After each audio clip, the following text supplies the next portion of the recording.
link to share? Or Yep.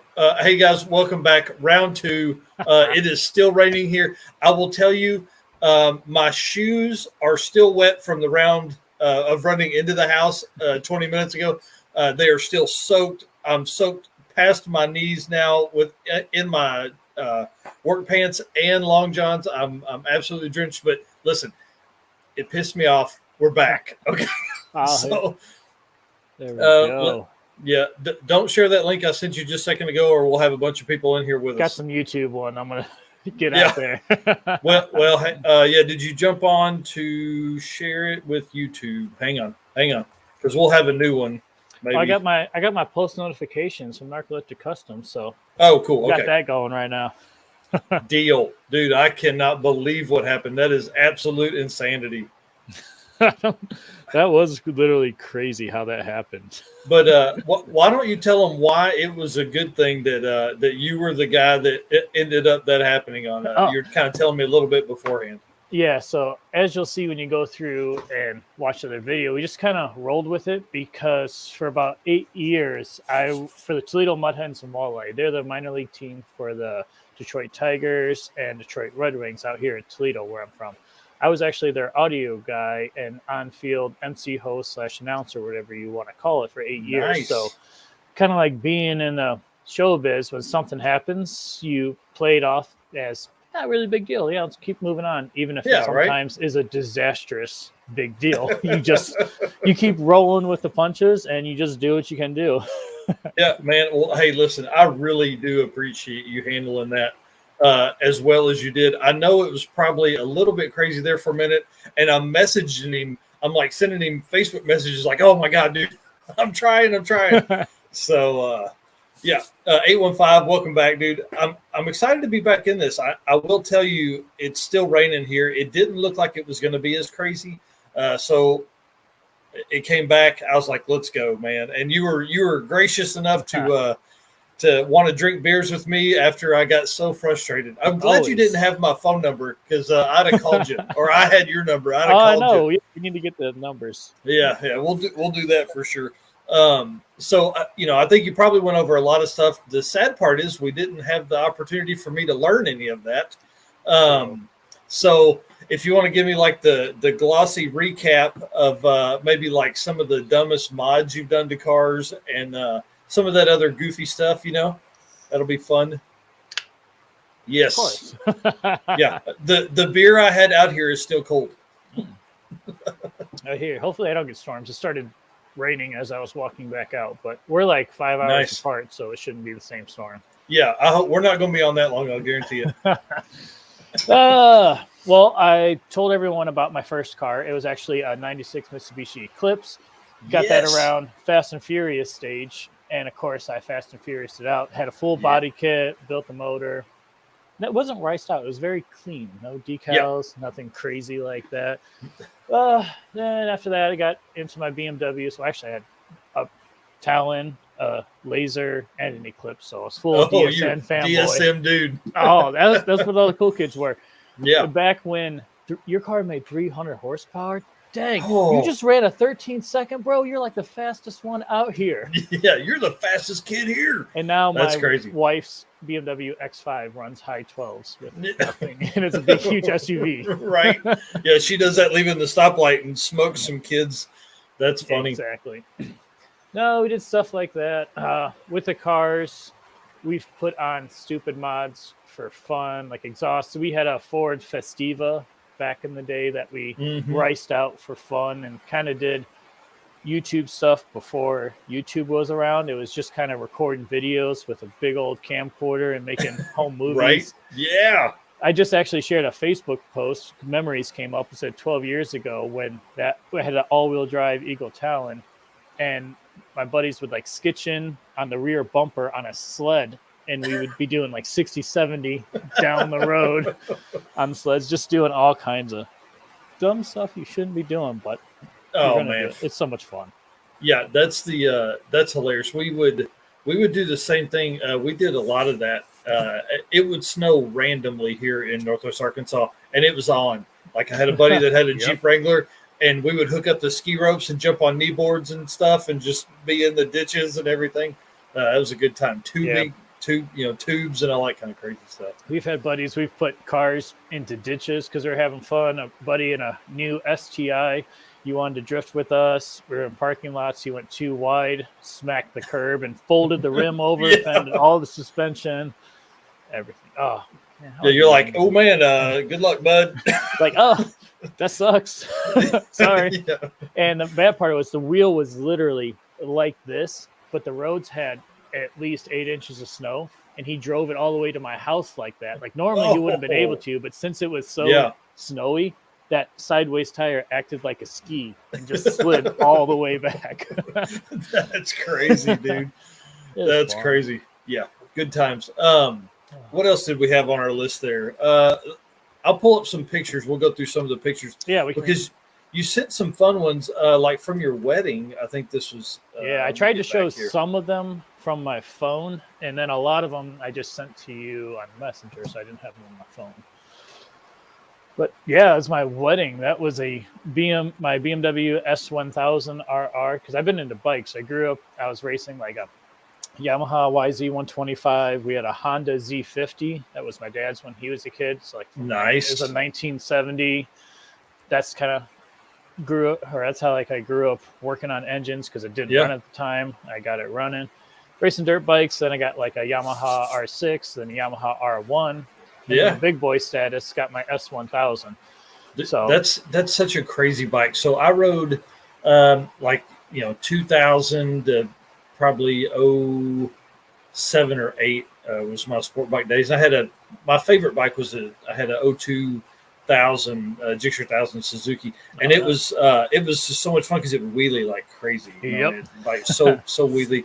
And then I bought a 06 636 Ninja Kawasaki, and that bike would do wheelies forever. Like it's so good, legit. I was like, this is the greatest bike ever.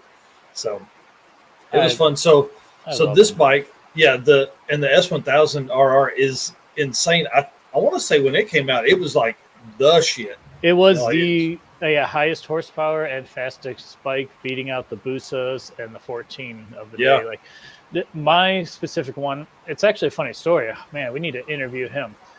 We got him out of the guy. His name is Mike. He is 75 years old. I bought this S1000 off of him. He had it set up with saddlebags, touring setup. And I'm like, 75? He's like, yeah, I bought it brand new as my bucket list thing. I put 10,000 miles on it. He rode it around everywhere in his 70s. That's crazy. I wouldn't think that bike. I mean, just looking at the picture there, it's a sport. It's not like a sport touring like a Busa, right? Oh, yeah. It's more not. Sport bike. Yeah, like you're down. Wow. I wonder if I can pull up a picture when I bought it. But yeah, there was tank bags, saddlebags. He had like radar detector on it, like everything. Then when I got it, I put an exhaust on it and a tune. That's all I did. The bike put down like 198 to the wheels. And dude, that's insane. Yeah, at the beginning of this year, I ended up running a 951 in the quarter mile, and that's stock wheelbase. That's nothing crazy, nothing. It was just so much fun. Like I can't believe like how fast the bike is. Yeah, they're absolutely insane. And what's something like that weigh? I mean, it's probably like 450 or something. Right? 380 is what it weighs. What? Dude, that's crazy. 200 horsepower. Yeah. And I kind of miss being on my bike. I ended up actually selling it about 4 months ago. Oh yeah, drag racing. But if people are like, why? That's a real weird timing. You have a 5-month-old son and you sold your bike 4 months ago.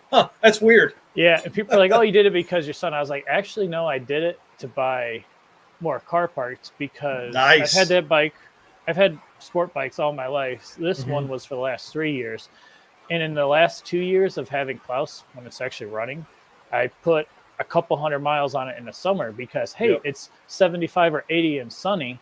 Let's get out Klaus instead of let's get the bikes out. And it sat.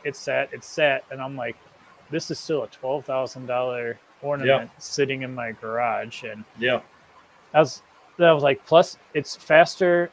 Klaus is faster and safer than my bike. They're like, no, it's not. I'm like, this car is faster and safer because once I can maybe get down the track at some point in the life, it better go faster than a 950. Right. I mean, the math, like all these quarter-mile calculators say, Yeah. 1,200 to the wheels and 2,800 pounds should put you at a 7.6 in a quarter mile. So if my transmission doesn't blow up and the diff doesn't blow up and the axles don't blow up, it would run that. I just want to run a 9 something. Yeah, I was gonna ask what's the fastest you've been in the car. Oh yes, so I said that in the last video. I've done 9 passes down the track, and I also talked about we rent out Norwalk Raceway, some of Motorsports. We rent that out twice a year for my own track days. So you would think I have a whole bunch of passes, but no, the first or second pass, something broke. But the best pass ever is an 1120 at like 67 miles per hour. Oh my god, dude! At the 330 foot on that one, it actually blew out one of the coolant or the freeze ports on the head because, oh, hey, he's the man. Yeah. Thanks, Destroyer. I appreciate that, buddy. Hey, Destroyer, get a beer. I'll buy you a beer. I'll send you some earnest beer. Destroyer's probably, he's probably drinking some beer or something that is a dark liquid. Absolutely. People are like, oh, you're talking beers, you're going out? I'm like, nope, sitting in my garage. Being safe. That's right. No, but it ended up blowing a port because we found there was actually a hairline crack around the head studs. So it was like over pressurizing and all that fun stuff. Then out of the other 8 times had the team, as I'm running the track event, they changed out to the skinnies, which you could see right there in the front. And something was cockeyed to where they were like this. Because when I got up to 60, the whole car is just shaking itself. So get out of it. We put the radials back on. It blows an axle because I don't get out of it when it's tire shaking. Another one, it was overheating, blowing coolant. When I raced LS Postal, if you know that, he has the mail van with LS. In Indy, real good guy. We're hanging out. We were racing at the ice cream cruise, and that's when my clutch was completely out. Monster, they refreshed my clutch, and they sent it out with a factory defect where it wasn't machined right, so it would never fully close. So anytime it was making like more than 600 or getting to boost, it was just spinning. And that still ran like a 12 with me just barely giving it gas and just kind of coasting and just shooting 2-step going down the lanes. I'm like, it's like I had to struggle before to run a 12 in any car. And now you're doing it like I'm coasting. Third throttle, let it spin. Yeah, that's cool, man. That's what I'm hoping. Destroyer says your build's a badass car. And it is for sure. I appreciate it. It's just built for fun. Destroyer, if you ever hang out and you see an event, you can sit in the car. We can go for cruising. You can drive. If you're good at driving, you can drive it. People are like, why do you let that? I'm like, I built this to where any of my friends, well, we did have keys. It doesn't have keys now. This company called Chassis Harness built me like a custom chassis or like a harness for it. And now it's all push button start. There's no key or anything. So take it for a drive. You're not going to hurt it. I mean, you might, but you really got to mess up to hurt it. Well, I was going to say, here's the thing, like 98% of the people that are going to jump in that car are not, one, ready for the volume of noise that is involved in a death cart, right? Plus the high mount, exhaust exit right there at the window. They'll probably see 4,000 RPMs and think it's red line. And so, letting anybody drive it is pretty good. He said the power to weight. The car on the scales last year when we weighed it, these are all in my YouTube videos, so you guys can always see the power. You can see the weight that we did. We got out our friend's corner scales. Ooh, that's a good sound. Yeah, dude, I'm fixing to drink a bunch of them submissions. So it was 2820 without me is the official weight, and it was actually it was a 51-49 difference. Like, it was split so well. And this power that you see right here, the 1150 and 900 torque, was with the 5.3 motor that only was rods and pistons and head, and the small GT35 turbos. So that was 1150 made it. And now it's a full 6-liter Texas speed, built everything, Lingenfelter heads, and twin 7271s. The motor is built. Yeah, the motor's built for 1,500. The fuel system should handle 2,000. The turbos will do 2,000. I'd like to see 1,500, but I'm at the point now. I'm like, it's been 2 years. I'm tired of breaking everything. Yeah. I So and the struggle with your center section may handle the power as long as you don't get traction. Traction's what kills stuff. So a set of like 1,500 horsepower axles is insanity. I mean, they're going to be $2,000. I bet. Oh, absolutely. The next thing, because this is, I don't know if we caught it before you buzzed out in the last video, but it's an M5 diff in the rear end with the M3 rear axles. People said they're good for 1,000. They're not. They're good for over 1,000 because I'm putting that down. But that's still to keep it kind of BMW. The next step would be just 8.8 swap. That's like $2,500. I don't know. Dang. I mean, that'll be the next step if we really try. But even like the 1150 number, that's just for numbers. The car, actually, even on the drag strip, besides the dyno, I've never even turned on the boost controller. So anytime you guys have seen me, any burnouts, any other racing or anything, that's on wastegate. The new wastegate springs, it's 11 PSI is the boost that I'm making, and that put down 980 horsepower. You mean burnouts like this? Yeah. That was our first Cleveland Cars competition. That's when the car was already overheating because it flung a belt. And I'm like, you know what? Let's put it up against the wall and just hold it until it blows. It's like a $4,000 mistake, but I did it to get the name out. Yeah, and I think it worked. It made for cool pictures, though. It was really cool. Obviously. That's cool. So how many Cletus and Cars burnout competitions have you been in? 3. And, 4 if you count couple of weeks ago, but I wasn't technically in it, even though we were down there in the area because engine builder, I don't know if we talked about it, put the head gasket on upside down. I watched that video today. I was trying to I typically watch all your stuff as soon as it comes out, and I was going back through trying to catch up. Yeah, it was just like depressing because I had the guys with me. We're going through the engine builder. He was just like, and he's respectful. Accelerated Performance. He's the one that works with he's actually here in Toledo. Side by Side blog? Yeah. Side by sides. Yeah, they got 2JP, that 2JZ swaps. They were just on Hoonigan yesterday. Hoonigan versus the World. Don, super good guy. He's like, dude, I didn't put the head gaskets on upside down. I was like, okay, yeah, I believe you. I replaced water pump, went through literally everything, the radiator, pulled it off. I'm seeing everything. And then finally, Jeremy at Faster Proms was like, you might have something internal. And I told Don, I was like, you know what? I'm going to pull the heads and see. And I pull it, and the head gasket was on upside down. And then, when it's upside down, it's blocking basically the water pump passage going through it. Yeah, and that was a really good video just because of that exact explanation right there. Oh, it was, that's just one thing. And he apologized. He's like, I've never done that. He's like, I'm sorry. But in his defense, I use the Athena Cut Vulcan rings, which are awesome because it's a composite gasket with a steel ring. And as you bolt it down, the steel ring cuts into your head. So it's like having an O-ring clock, but not. These gaskets, they only make one side. It's just left or right, depending on which way you flip it upside down or not. And they say front, but it's front depending on what side you're on the engine. Well, and when you were saying that, like in the video, I was like, all he had to do is get the thing out, and like you would see front, you'd put it on. I mean, dude, how many people have done that? It's something to watch. And then hindsight's 2020. But then that night we were hanging out with Garrett and talking to him, having a few beers, and he's like, bro, he's like, I've done that before a couple of times. I'm like, what? He's like, it wasn't in a video, but I did that with Ruby. I put the head gasket on, it overheated.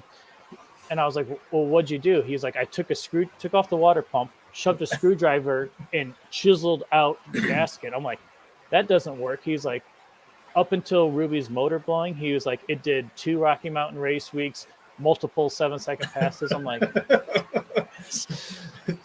but dude, like, walk through that process. Cause like, you guys were having some overheating issues at home.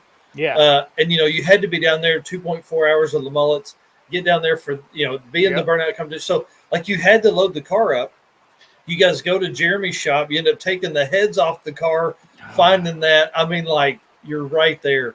I want to say thanks to Destroyer for the $5 too, man. Thanks, bud. Appreciate it. He's a good dude. Yeah, yeah. All this is going to help buy beers on Sick Week.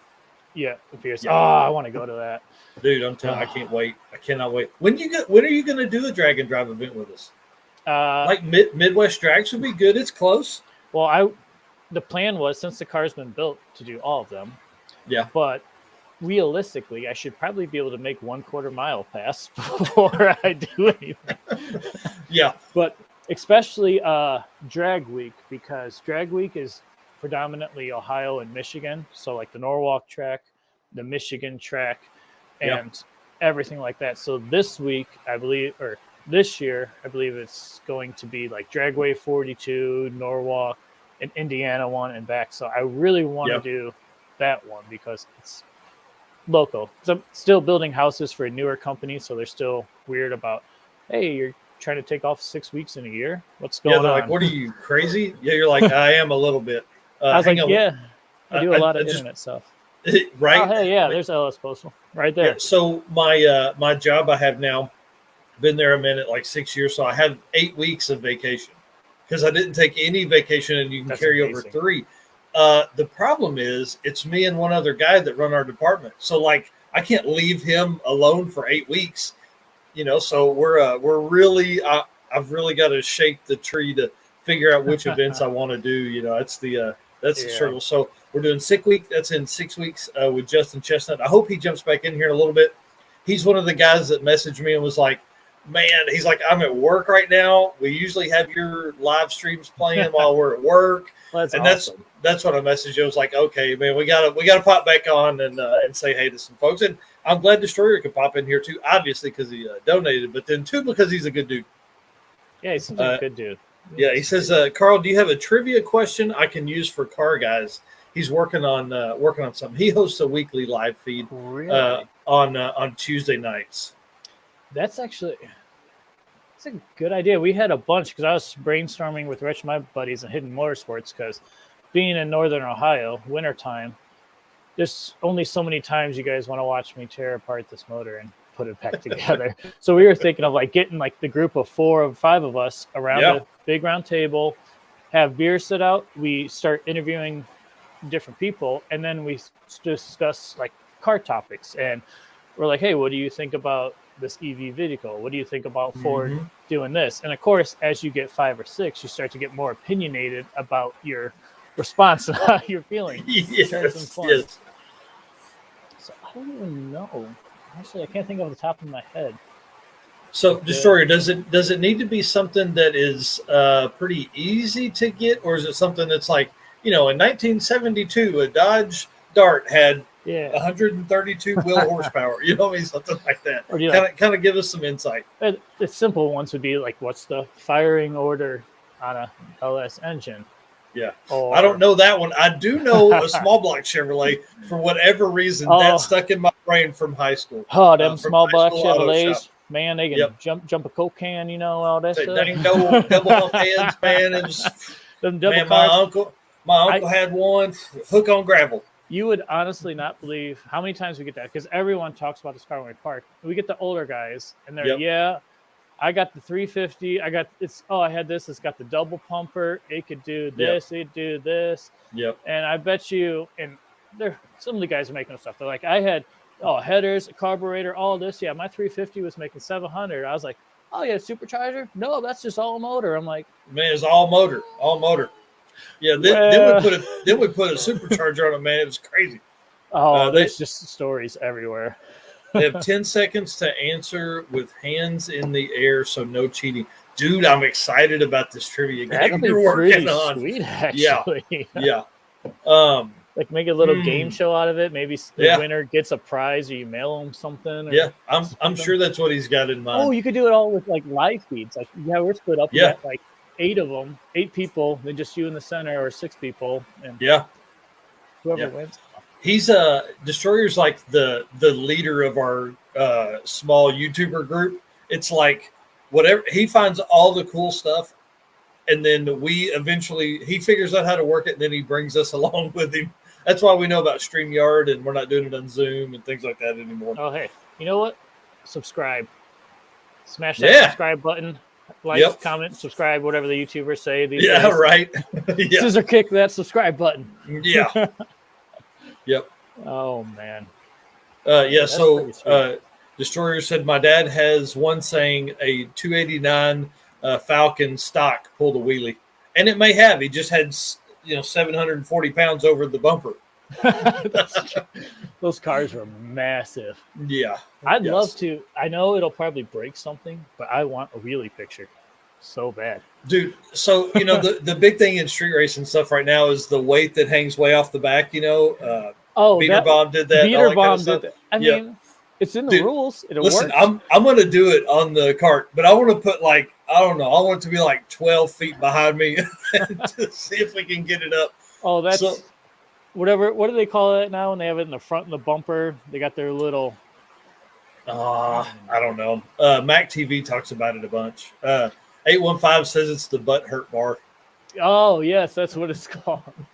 Yeah. But no, I think they were saying what you get 36 inches or something in front of your front tire to where your front bumper is because you stage.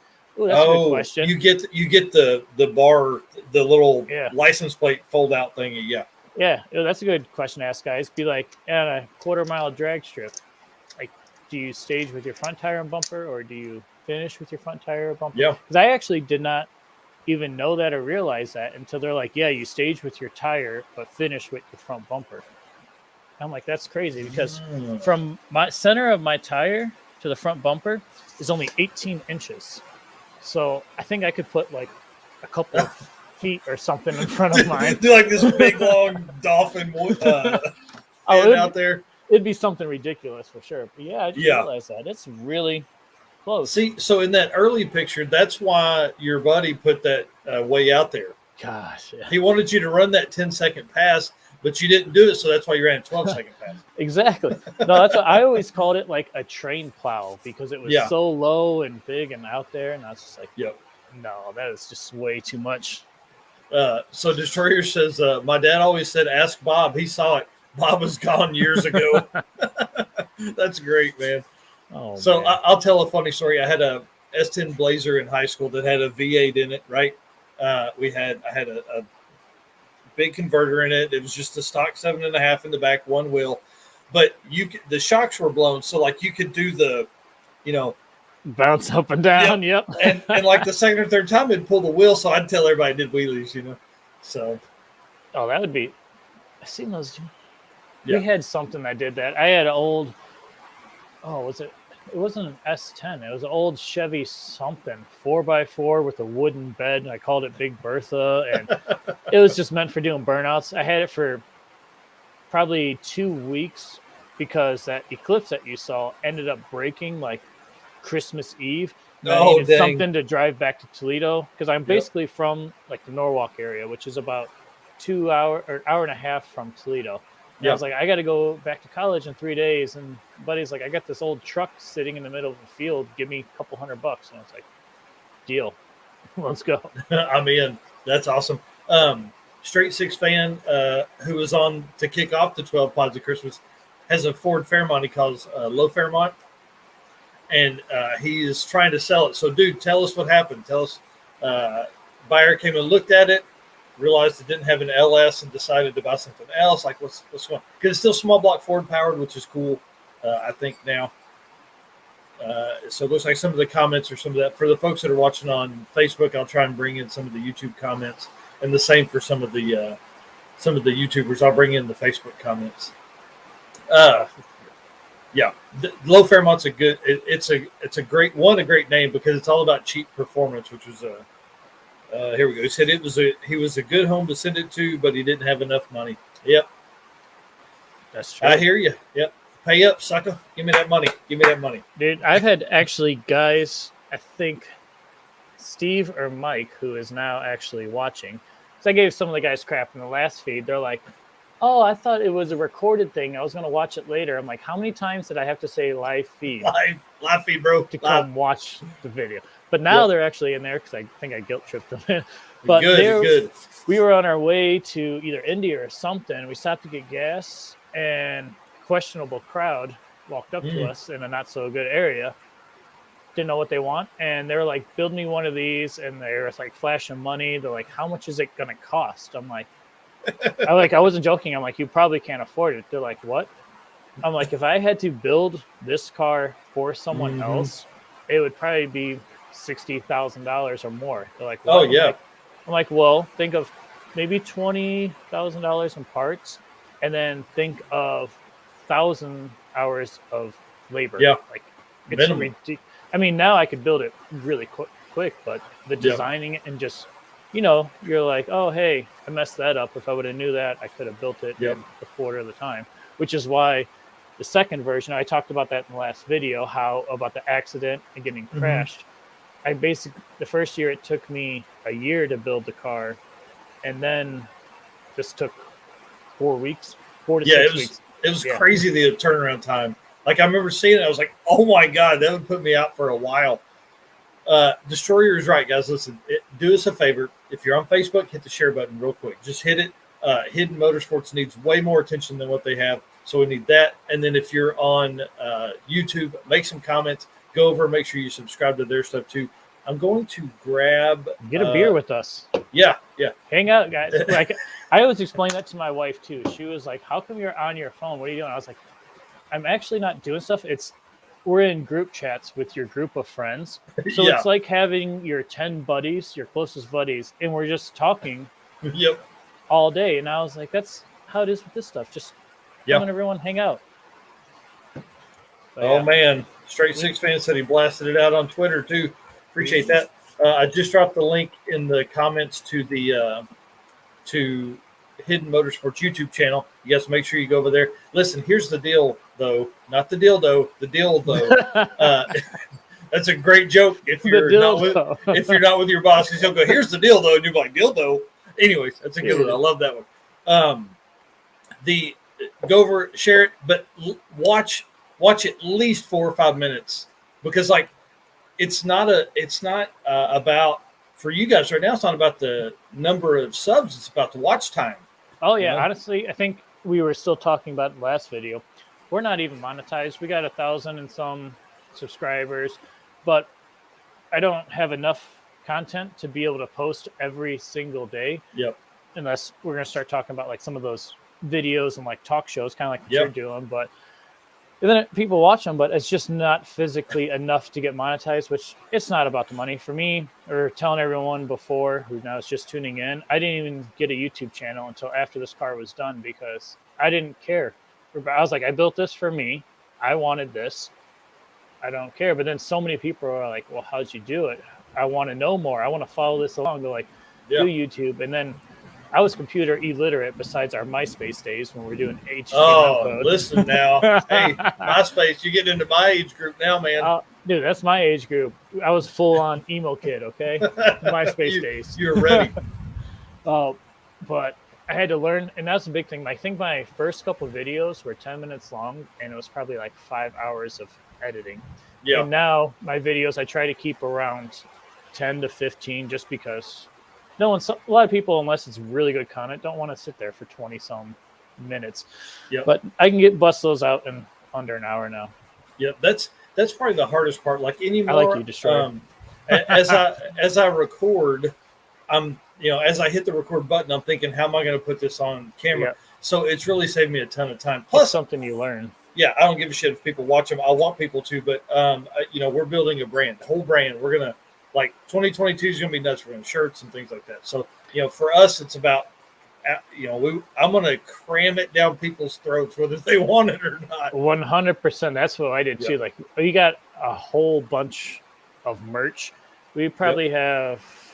Dude, and it's different styles of shirts. Quality merch. Like, I'm gonna tell you, the Klaus shirt I bought in Indy. Oh, like top 3 shirt. Yeah, I'm actually wearing it now. I got one of the hoodies on. Everything's nice. Weird. But available at hiddenmotorsports.com. Hiddenmotorsports.com. Or just send us a message, whatever you want to do. We'll take care of you. Just buy one. Come on. We got the Klaus shirt. We got our no half send shirt. That's kind of our motto, because I've always lived by, like, go big or go home. Don't half-ass something. Just Yeah. if you're gonna do it, like the first burnout contest, I'm like, oh, I don't want to do a burnout for 10 seconds. And people are like, ooh, that was that wannabe Leroy kart that did a half-ass sucky burnout. I was like, Dude, no, I'm gonna go out and that's the worst part. Yeah, that's the worst part about the about ending up building a kart is Leroy is absolutely famous. So everything is Leroy's uncle, Leroy's cousin, all that kind of stuff. I've actually made my own memes making fun of like myself and the company because that's how it is. It's about. I made one that said what I ordered from wish.com. It's a picture of Leroy and it says what I got in the mail. Dude, I'm doing that. I'm doing that tomorrow because the cart is way worse than Klaus too. So the Narcs cart just looks so ghetto compared to all y'all's cool stuff. It's just fun. That's what I tell people. Like, just have fun. Listen, we were able to sell enough Narcs cart shirts and get some donations to buy the car in the first place. Yes, that's great. To buy the car in the first place, and then it's just been just sheer content to just have fun in. I mean, dude, you'll find out as your kid gets older, he'll be a car guy, right? He's a boy. Yeah. If he is, I'm going to return him. That's fine. If he's not, it's fine. Selling. But he'll be a car guy, and my kids, it was the first time they were able to like take doors off of anything or work on stuff, and it didn't matter, So it's a ton of fun. I'm gonna turn the little one loose with a sawzall the next time we start cutting panels. He can practice on Klaus. Yeah. There's one of the shirts like with our motto, the no half sins. That's a big seller because. Yeah. So while we're on the no half sins, tell them about the event. Are you doing this event 2022? Yes, absolutely. Last year was supposed to be twice. We only did it once because of we did it in May. May 16th was our first one. We rented the track for the entire day. He said 8 a.m. till dark, whenever you want, track shirts. And he said you can do whatever you want. So we did drag racing, roll racing. There's an RC club around us. Also, 10th Scale Garage. They're our good friends. Oh, man, that's cool. I didn't even think about RC racing. Yep. 10th Scale Garage has got a big YouTube channel. Those guys are awesome. And they brought out a bunch of RCs. And the owner, Bill Bader, who been around, he's the owner of the track, does everything. He's like, I cannot believe how fast some of these RC cars are. Like, they just get out of line. And yes, lots of runs. Oh, hey, Steve. That's Steve. He's got a white 240 BMW, and it's extremely fast. He finally got into the 10s. He's finally got his 10-second car. Nice. Actually, he said the word Knox about 14 times earlier. You gotta tell us who Knox is. That's a video. I wonder if I can play it. So I was kind of bitter a while ago. Let me see if I can pull this up, because when I was putting Klaus together, everyone was really busy, like with family life. It's after Halloween, Thanksgiving. But I'm like, hey, I really need help with Klaus because we have like 2 days until it's got to get done. Yeah. And so I did have some help here and there, but building Klaus the second time was basically all by myself, 2 hours a day when I could get out there. And it kind of sucked, but you did what you can do. So one night I had a couple pops, and I took one of the car part boxes and I drew a face on it, and smiley face, and I captioned it with "All my friends are here," and I made myself a video. Genius. It was the Knox video is hilarious. Hang on. Don't even worry about it. Hang on. Is it on your channel? Yeah, I think it is. Yeah. I'm going to get it for these folks.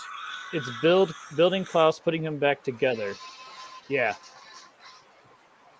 1 month ago. It says build Klaus back better plan, putting him back together.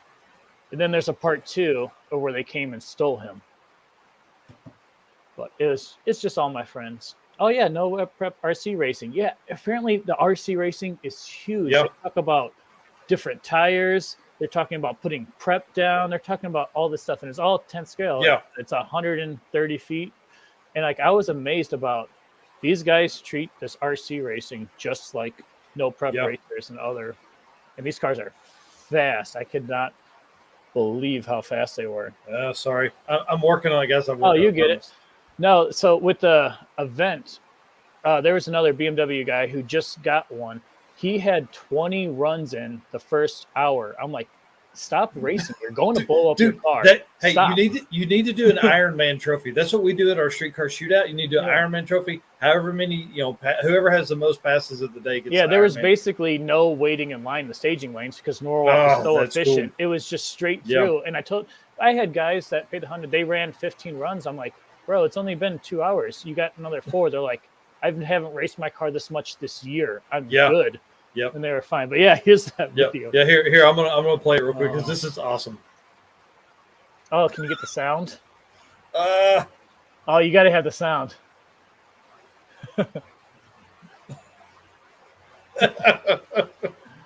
So the sound is actually my best friend, or whoever forgot who sings that. It's like, ooh, you're my best friend, because he's helping me out. Oh, that goes to our intro video for our YouTube channel.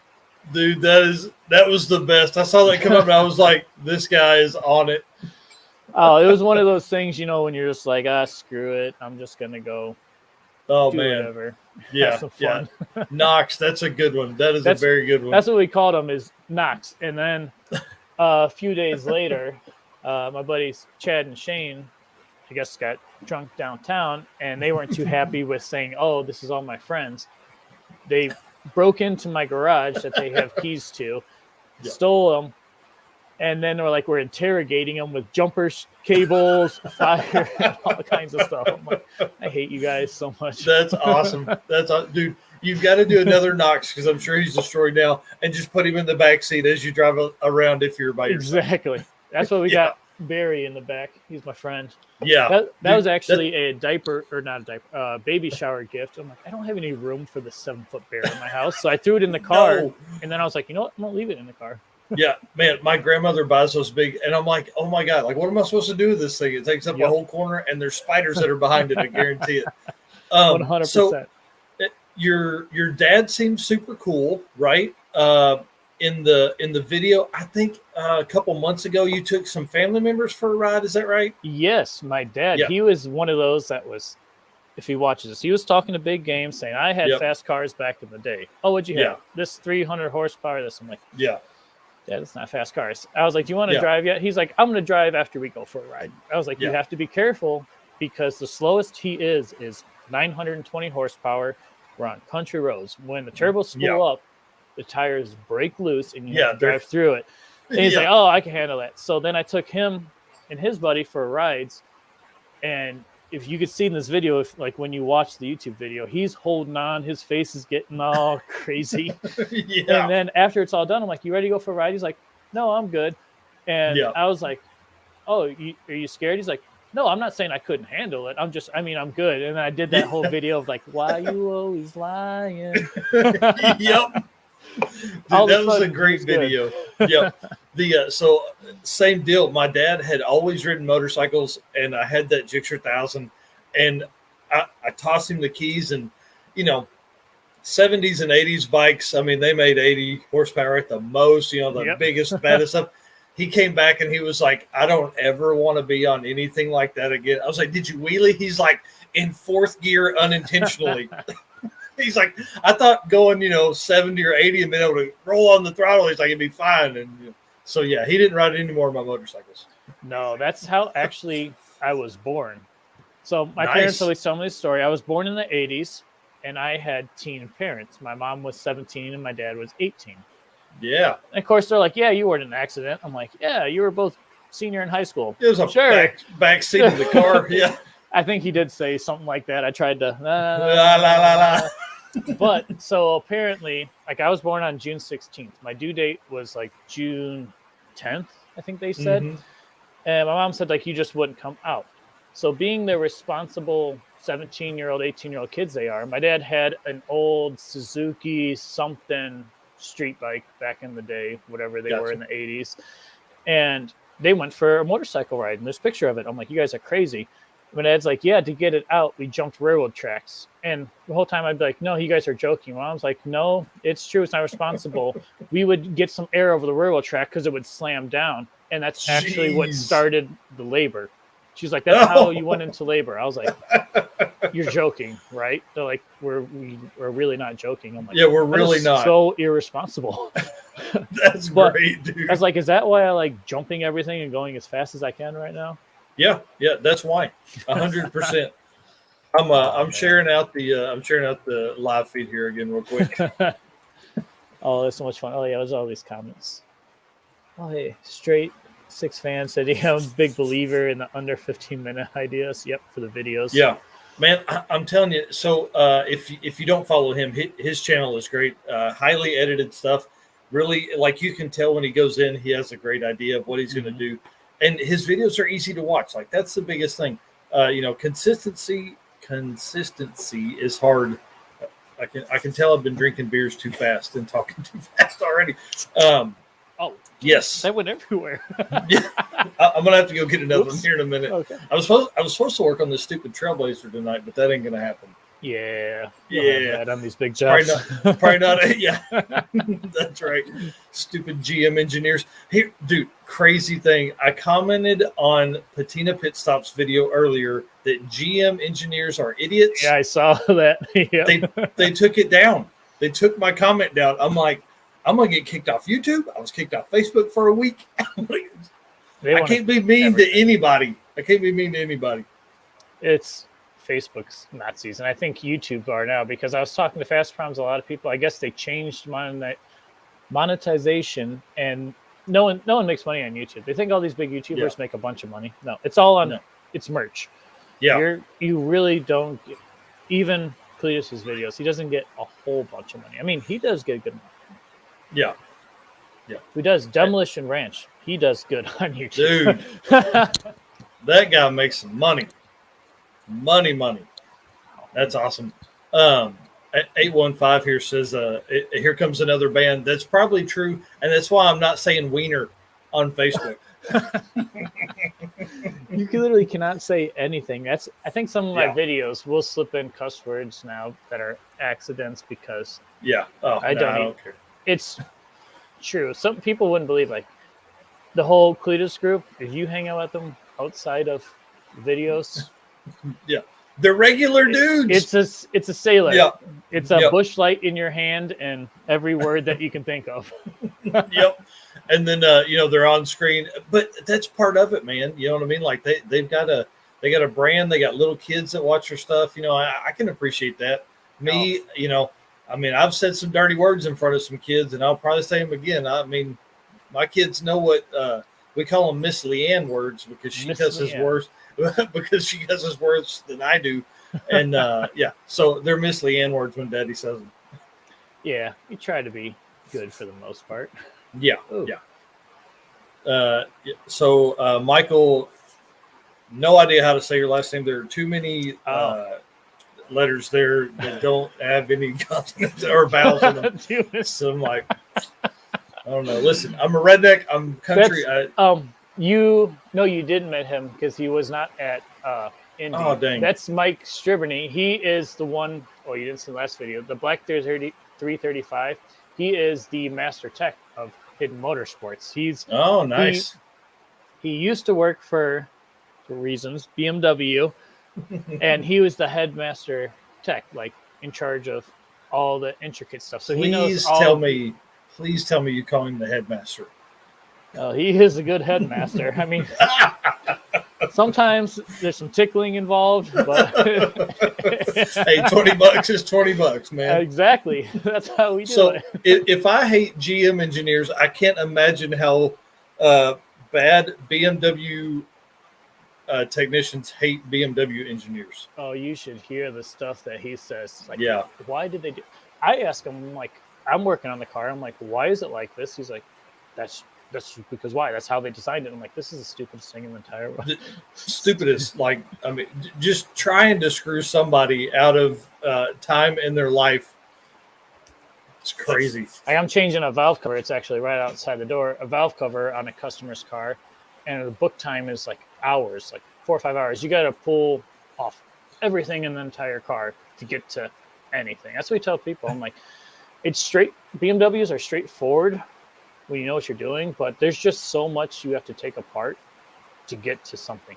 Yeah. And one thing we all hate about BMWs is they do not put dipsticks on their cars. They are electronic sensor from inside the dash only. I can never tell what my oil looks like or physically what the oil level is at. That makes no sense. 100%. You're just not allowed to touch them. I mean, what if an engineer made a bad decision, and I wanted to put a upgraded turbo on my BMW? The problem is, we'll talk about this for a second. The problem is, it's the dude at 100,000 miles that wants to check that stuff, that wants and isn't going to take all of that straight sixes. Tell me why I need an M88 in my life. The struggle is, like, I want to work on that thing. The Trailblazer has 200,000 on it. Like, why can't they think of that stuff? And that guy, whenever they're designing stuff, they're like, oh no.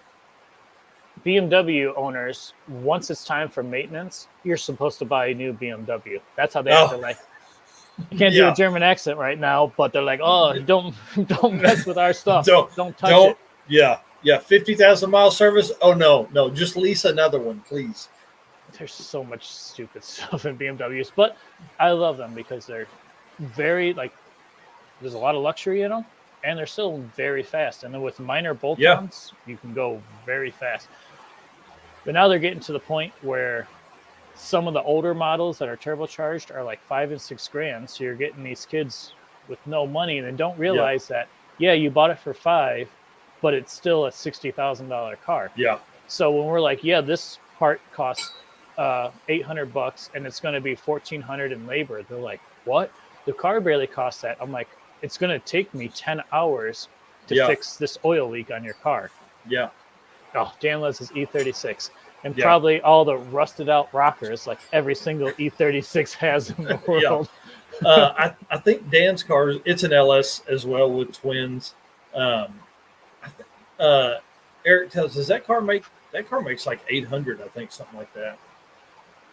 Yeah, there was a guy at the Bradenton Cleveland cars. I forgot his name, but he had a twin turbo BMW as well in the burnout contest, and it was the green camo with the shark, painted like the old fighter planes. I cannot remember his name. Yeah, Cool. One of my favorite cars was the Audi, the all-wheel drive LS swapped Audi.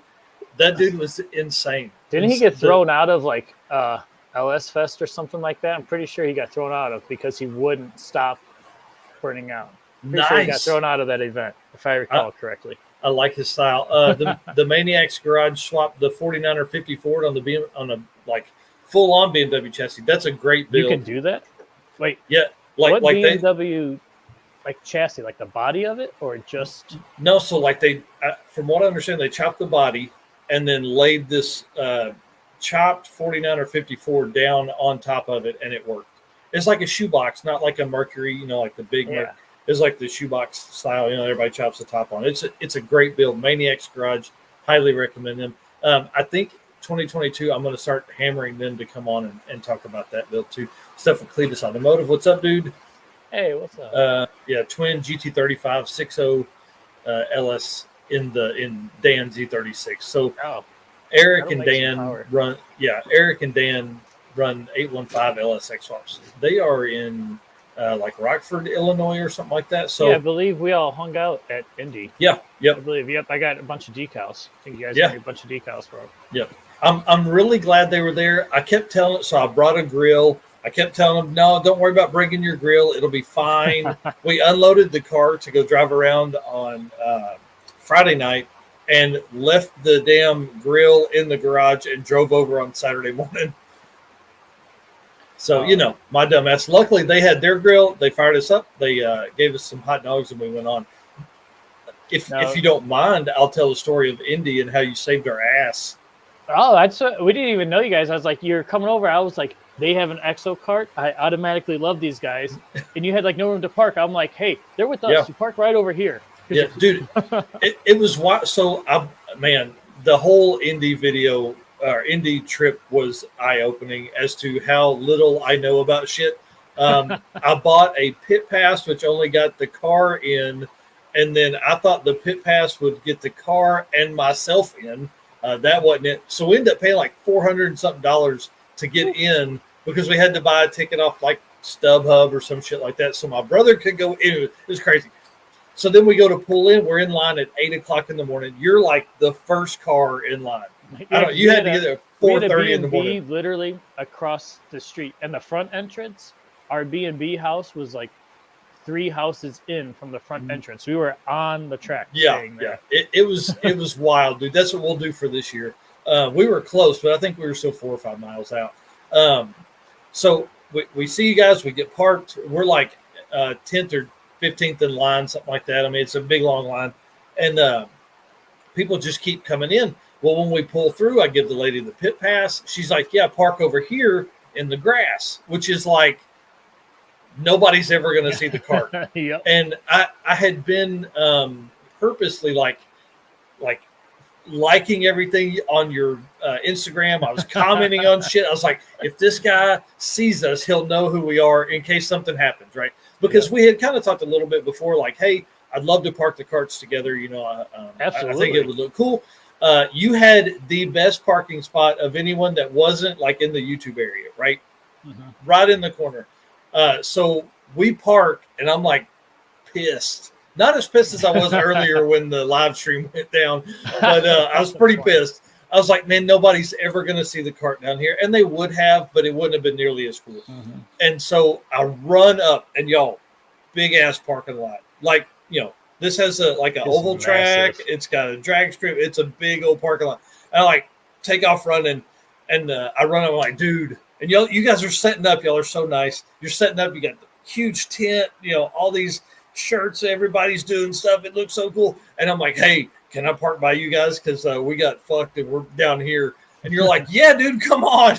And so we drove up and hung out. And then Eric and Dan came over and they hung out with us all day. It was a ton of fun. My brother got to wrench on Klaus for a little bit, kind of help with the – I don't remember what you guys were changing. I know you had the turbos off at one point, but I was doing so much. That was actually, we talked about that in the last video of how Klaus has the worst / best luck, I guess, ever. There's always something. So I talked about when he's first done, we blew up the motor like the second day drifting, the old junkyard motor.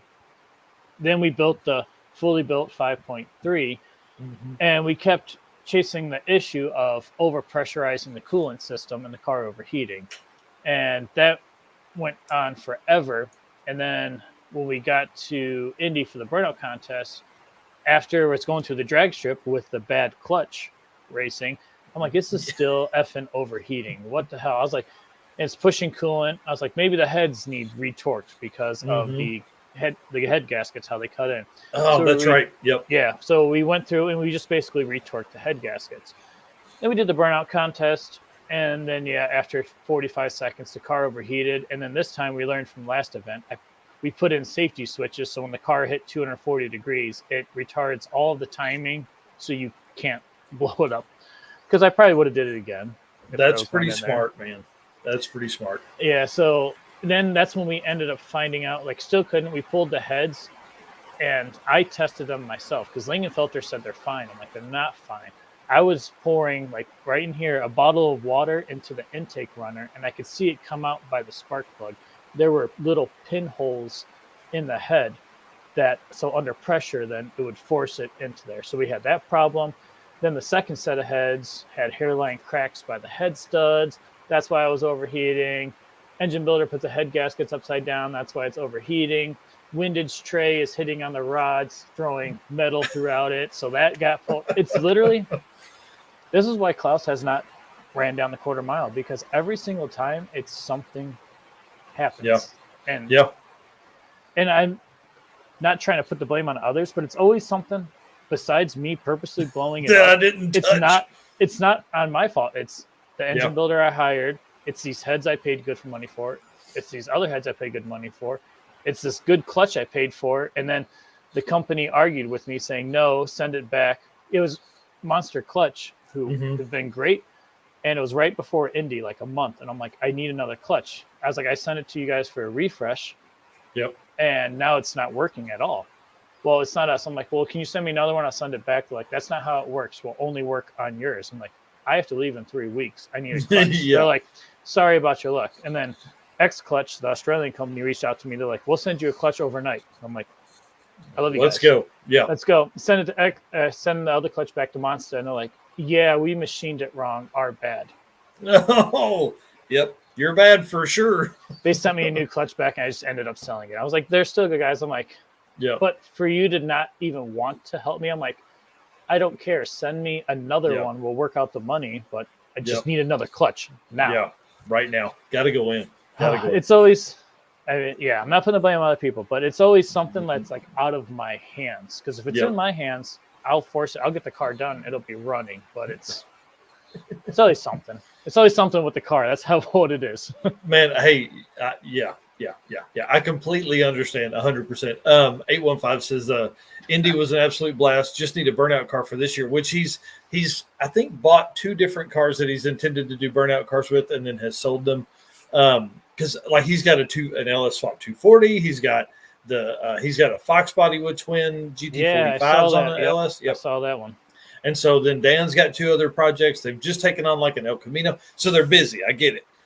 And then have you heard what the Indy 800 is? Yeah, it's basically kind of like the 2.4 hour Volts. It's just going to be a quicker race kind of thing. Dang. Yeah.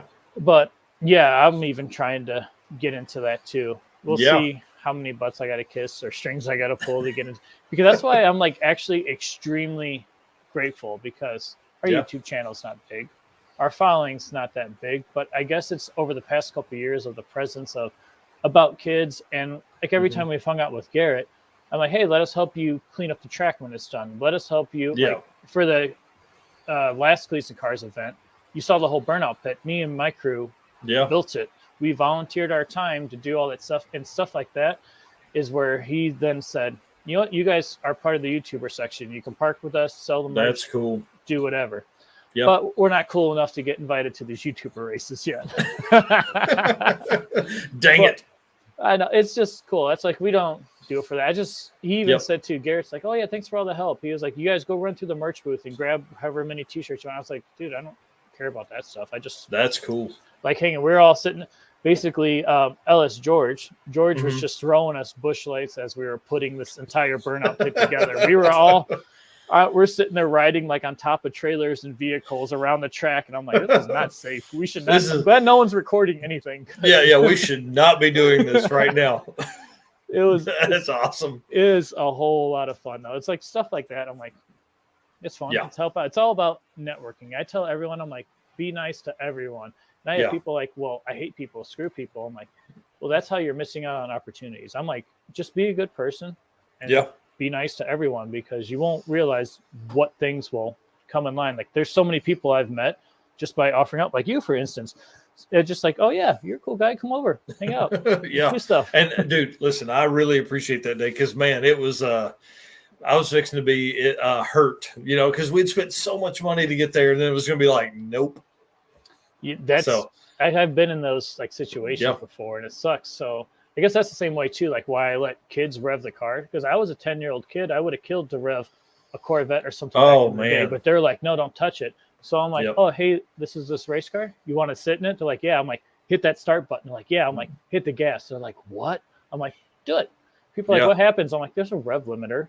There's been a couple of kids that stood on the rev limiter for like 2 seconds. I'm like, okay, hold up, chill down. But it's like I explained in the last video too. I'm like, the future is with these younger kids. Like I've already seen teenagers that say, what's the point of having a car? I can Uber wherever, I can do this. What's the point of a fast car? We don't need a muscle car. Just like, get an electric car. I'm like, no, stop it. You need fires and bangs, and you need to cry over our broken cars like we do.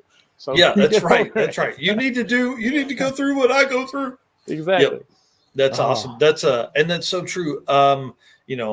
Electric cars. I had this conversation with, I think it was Straight Six Fan, was about, our kids that are coming up now, like 12 and 13-year-olds that are really immersed in the Tesla and how fast the Teslas are.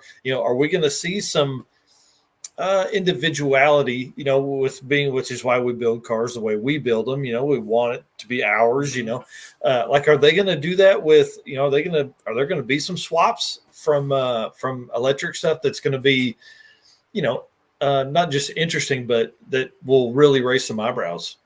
Yeah, I mean, these electric cars are crazy. Like I was talking before in the last video, I'm like, I am not against electric cars. I think they're awesome, but don't say I'm going to ban every other car unless it's electric. Because I would love one, maybe my daily driver, but definitely like the family one. What's it? The Model X SUV. I'd love that for a family car because it'll rape anything on the road, but still.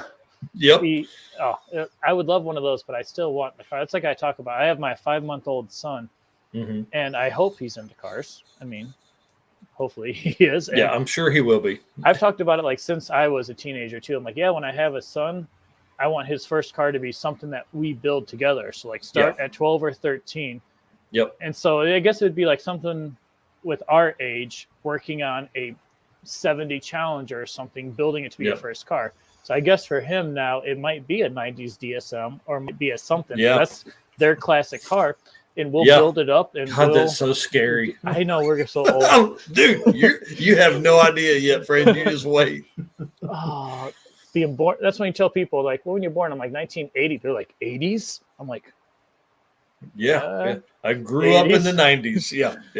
We're 90s. Oh, we're so old. Yeah.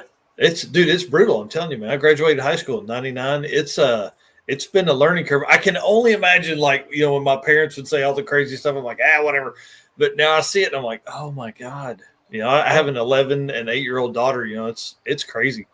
I don't know if Mike is still watching because he's super old, but we call him like he's the grandpa in our group because I think he's turning 40 or he just turned 40 now. We're like, you're so old. Oh yeah, Papaw, old grandpa over there. Man, that's that's the hard part, because like my brain tells me that I'm still in my mid-20s. Oh, my body says hell no, dude, you're not. I'm gonna take my back hurts from sitting on this stool right now. You know what I mean? I haven't done anything but sit here. That's what I was talking about, like being an emo kid in school. Like I still wear my Chuck Taylors all the time. Yeah. But I have Dr. Scholl's inserts in my Chuck Taylors now. Oh my God.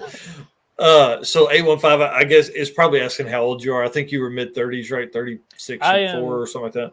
Actually 33. I'll be 34 in June. There you go. Yep. So kind of pretty old, Yeah, dude, man, you're decrepit. You're decrepit right now. I'm at the part now where I just basically wear Crocs everywhere I go now because I don't care about life. I mean, what?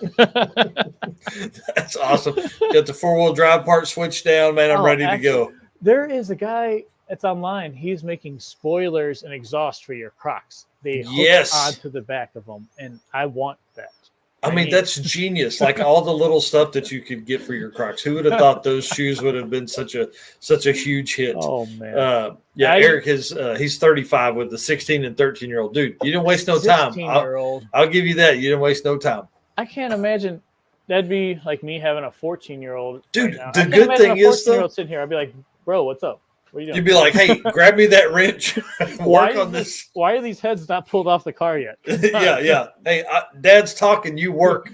Dad is working over here. Get to work. Yeah. 12-ounce curls. The cool thing about that though, like, by the time the 13-year-old's out of the house, you would think at college, I mean, like, he's going to be 42 or 3. I mean, he'll be as old as I am. I got 10 years left with a kid at home, minimum. I got 18 years left. And then, of course, the wife wants. She said, "Oh yeah, definitely need 2 more." I'm like, 2 more, man. Well, now listen. Here's the deal. My grandma said you can't have an odd number of kids. You have to have 2 or 4. 2, not 4. not 4. I think after 3 it gets easier. So, dude, just go right for 4. I need money for. Hey, I know. And the struggle is then you got to build a minivan, and I don't know what a Hellcat swap is going to cost for me to put in a Pacifica, but I'd like to know. No, that's what me and my wife luckily agree on. We will never have a van because the X5 is a 5-seater, and then it's got the 3rd row with 2 more seats. I'm like, it's plenty. You're set. This never will do it. Ever have a minivan. Yeah, dude. Hey, listen, I'd drive the Hellcat minivan. I would drive that. That one, I would do that. I just don't. I would hate to try and build that myself. That would be insane because it'd be a burnout rig. I mean, I'm not going to worry. In the rendering they had all-wheel drive. I'm like, nah. I just need rear. Plumber's Crack, YouTuber. He's got that burnout van. Next to him, he's got super sweet. I can't remember. It's a big block Chevy, but he runs it on straight methanol, and I think it's nasty. He's awesome. won the last 2 events in a row, and that's when Yeah. Garrett called him out, and I was like, "It's time for you to be in Burnout Rivals," which is what I signed up for. So it's basically you're competing against all the other YouTubers now. Yep. I'm like, your car's pretty good, and that's the way to go with a burnout car is methanol. You don't have to worry about overheating because you physically can't overheat. Just I was going to say hold it down and go. The heat aspect, and then just at that level to be able to turn that much timing in. You know what I mean? Like you're so much timing, way more timing than what you've got. So I mean, another couple 100 horsepower helps, all that kind of stuff. Yeah, he was talking to me. I was like, "Oh yeah, so what's like the air to fuel ratio?" He's like, "I go for like 5 to 1." I'm like, 5? What? I was like, what?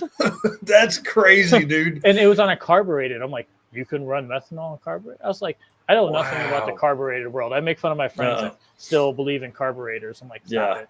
I don't tune with a wrench. I can't, or a screwdriver. I can't do that. I don't have my New Balances on or my jean shorts. I can't do that. That's awesome. Oh man. Yep. Some New Balance and jorts, man. You're set. Dude, what else we need to talk about, man? I feel so bad about cutting out earlier. I really had jazzed myself up all day for it. I was excited, and then it went to hell. And you got to tell all these cool stories, and I didn't get to hear any of them. What other stuff? What other projects do you have? We dabble in pit bikes. That was over last winter. Is that when we started? So we bought them for like $200 a piece, and then you buy a Harbor Freight motor, and then you're like, oh, I wonder what a built motor's like. And then you go on to like gopowersports.com, and you see a piston, rod, crankshaft, camshaft kit is $180 for billet. They're all billets. And I'm like, that's it? I was like, that's a bar tab sometimes. I'm like, bye. And then we got videos of us of how to take your 6 horsepower 212 Predator to 20 horsepower. And like mine runs on E85 with everything. That's awesome. It's fast. Like my pit bike does, I think we said 56 miles per hour with the gearing. I mean, it could go faster depending on your gearing, but that way it still accelerates pretty quick. And we use that for pit bikes at the track until we bought these electric scooters. Dude, they're kind of like, they're basically the bird scooters, but we tuned them. You can get there's like apps and there's programs to where you can download it, you reflash the ECU and make them faster. So these do over 20 miles per hour, and what's up. Yeah, they'll drive all day at the track, and we use them for everything. And we got those on a deal, and I couldn't pass up. So we use those more than the bike. I have an electric scooter that I bought just for race week, and took it and didn't bring the charger, and battery died. So we were at Mid-America Raceway, and I had to go up and see if I could use the portable car hoist guy. And so it had like one bar on it, and we'd been kind of riding on that one bar for a little while. And so as I'm going up there, it dies, has no more juice. So I'll tell you, kicking an electric scooter sucks ace. It's the worst because it's so heavy. Well, that's how ours are. Unless you're on the gas, the regenerative braking is on. So it's like having a brake on. Yeah. If you're not on the gas. It was brutal. And so like and Mid-America Dragways in like Arkansas City, Kansas or something like that. It's literally an old Air Force Air Base that they've converted to a racetrack that's in the middle of the country. No lights, no anything like that, right? Super cool history, but like where we parked was at least a half mile from where I was. Dude, it was the longest ever. Oh, it was brutal. And so I'd get off and walk it for a while, you know. I tell people electric scooters are the best thing because they are better than pit bikes, because a pit bike, big and bulky and heavy and smells like gas. This folds up into something this big and it's just awesome. And you throw it in the back of the cart and roll on. Yeah, we throw them in Klaus like when we're with it too, and that's what I just want to do, a drag and drive event so bad. Like one of the videos, I think it was in the springtime or the summer, is when I got the full hitch system hooked up with the car, and I got it hooked into the roll cage and stuff too, so I could handle like 1,000 pounds. Because what I want to do is actually haul his race trailer to the track and Yes. haul it there too, and be like, oh yeah, the race car hauls its own race trailer just in case it breaks, and it can pull in, and then the truck hooks up or whatever. Yeah. Where's Rich Guido when we're talking about all this? Oh, Because that's what he does. Yeah, I was like, it's built to do everything. Like I've already hooked it up to very heavy trailers. Like when we do our every third Saturday of the month, we do our Ernest Brews and Race Car Cruise event at the Ernest Brewery that we're always at. It's like a big old hangout. We tell people think of it like a tailgate. It starts at noon. We drink beers. We talk about cars all day. We play cornhole. It's outside hangout with your car friends instead of cars cool. and yeah, it's instead of like, because I was saying in the last video, I'm like, cars and coffee is at 8 in the morning on a Sunday. Yep. You detail your cars. It's a bunch of old white guys that don't know anything about a car. I'm like, oh yeah, what have you done to this Ferrari? I had a detail 2 weeks ago. Like, bought it. Oh, what's the fat, or like how quick has it gone? Well, they say it can do this. I'm like, later, Eric. This is boring. And then finally, there's at least some cool guys that build stuff. And then they get to me, they're like, oh, what is this? And then I built a car. You wrote a paycheck. I appreciate what you do. Yep. But there's a difference between, I guess, car enthusiasts and car appreciators. I don't know. Is that a thing? That's there's the people best way that to like put it. cars. They like Lamborghinis and Ferraris and fast cars, and they're Challenger kids. The new racers of the world is what I call them. Those guys. And then there's people that actually, I respect a kid that took a Honda Civic, all-wheel drive, swapped it, or did it or even just a front-wheel drive, did a turbo on it. And some guys like, yeah, look at what I just bought, my Lamborghini. Yep. Cool. Did you do anything to it? No. I'm like, well, this kid spent a year and took his 100 horsepower car to 400. He's doing this. Yeah. It's like, that's why I don't really like cars and coffees, because that's why actually I don't go to SEMA. I'm not a big SEMA guy because it's artwork, it's car art. I like it, but PRI, it's engines, transmissions, mechanicals. I'm all about building it. I respect someone way more that even has $500 into a car they built over someone who wrote a check and bought a car. I mean, I still like the car, but it's not as cool as this built car or this, like, Crown Victoria that someone turned into like a cart or something like that. Yeah. So, dude, I can't agree with you more. And 815, Eric was just talking about you need to be on the LSX Talk podcast, which you guys will have to set that up. For sure. It's a great I'm down podcast. For that. The struggle I have with cars and coffee is that it's really the only event that is consistent here in Northwest Arkansas. And so it'll get like 300 to 500 cars. Well, for a lot of the guys that attend that event, that's the only event they'll attend. So we had discussed some, and I may end up doing it for 2022. I don't know yet. It'll depend on how wild we go with the podcast and live feed stuff.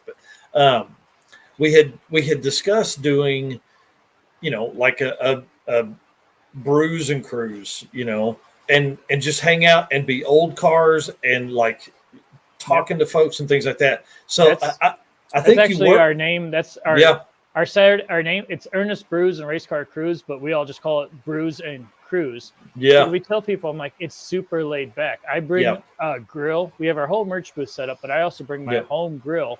I cook free burgers, brats, and dogs and chips. Oh, that's cool, man. We bring cornhole boards. We tell people, like, it's a big hangout.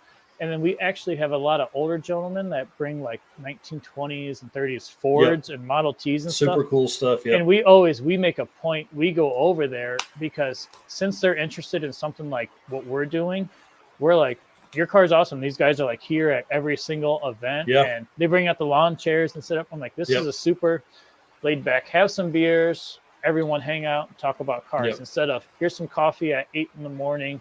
Look at this car you can't afford. And then they have their group of, well, how's your Ferrari? Or mine's only one owner. Mine's only this. And super fancy folks. Yeah, we actually got a video on my YouTube channel where last spring or summer, we took Klaus to a Cars and Coffee event. And I left my top mounted camera on the roll cage roll the entire time. And the people talking, there's one guy's like, I mean, that's cool and all, but what do you even need more than 300 horsepower on the street? Any more than 300 horsepower in any car is ridiculous. And I'm like, what? Every car has 300 horsepower nowadays. Yeah. There's 4-cylinder Mustangs with 300 now. Exactly. I mean, like, it's brutal. That's probably the best way to describe Cars and Coffee is a little bit of not a whole lot of pompous ass, folks. There's some cool stuff, but like we pulled in with the cart one time, and a guy literally followed us in a Gambler Crown Vic that was lifted. Yes, I mean, it was like the coolest thing. Dude, we parked across from each other, and like there was some Ferraris and Lamborghinis and some super cool like late '60s stuff. Like you could tell really nice stuff that doesn't ever come out. And then the mass of people like just start like coming our way, and that's what I tell people about the cart all the time. People look at our cart, like not necessarily your cart, but ours, because they're like, I can build that.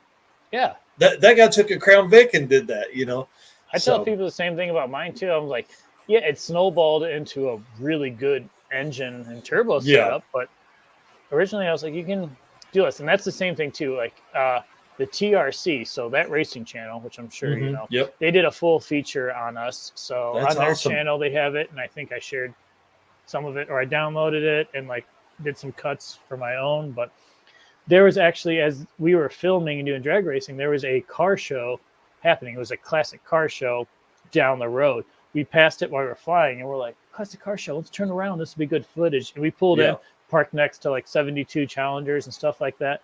There might have been like one or two people randomly walking around looking at cars. We pull in and it's a horde of people right over there. And that's how it was at the Cars and Coffee event we went to. People are just randomly walking. We pull in. Of course, I hit the 2-step button, give it some 2 steps. What's up?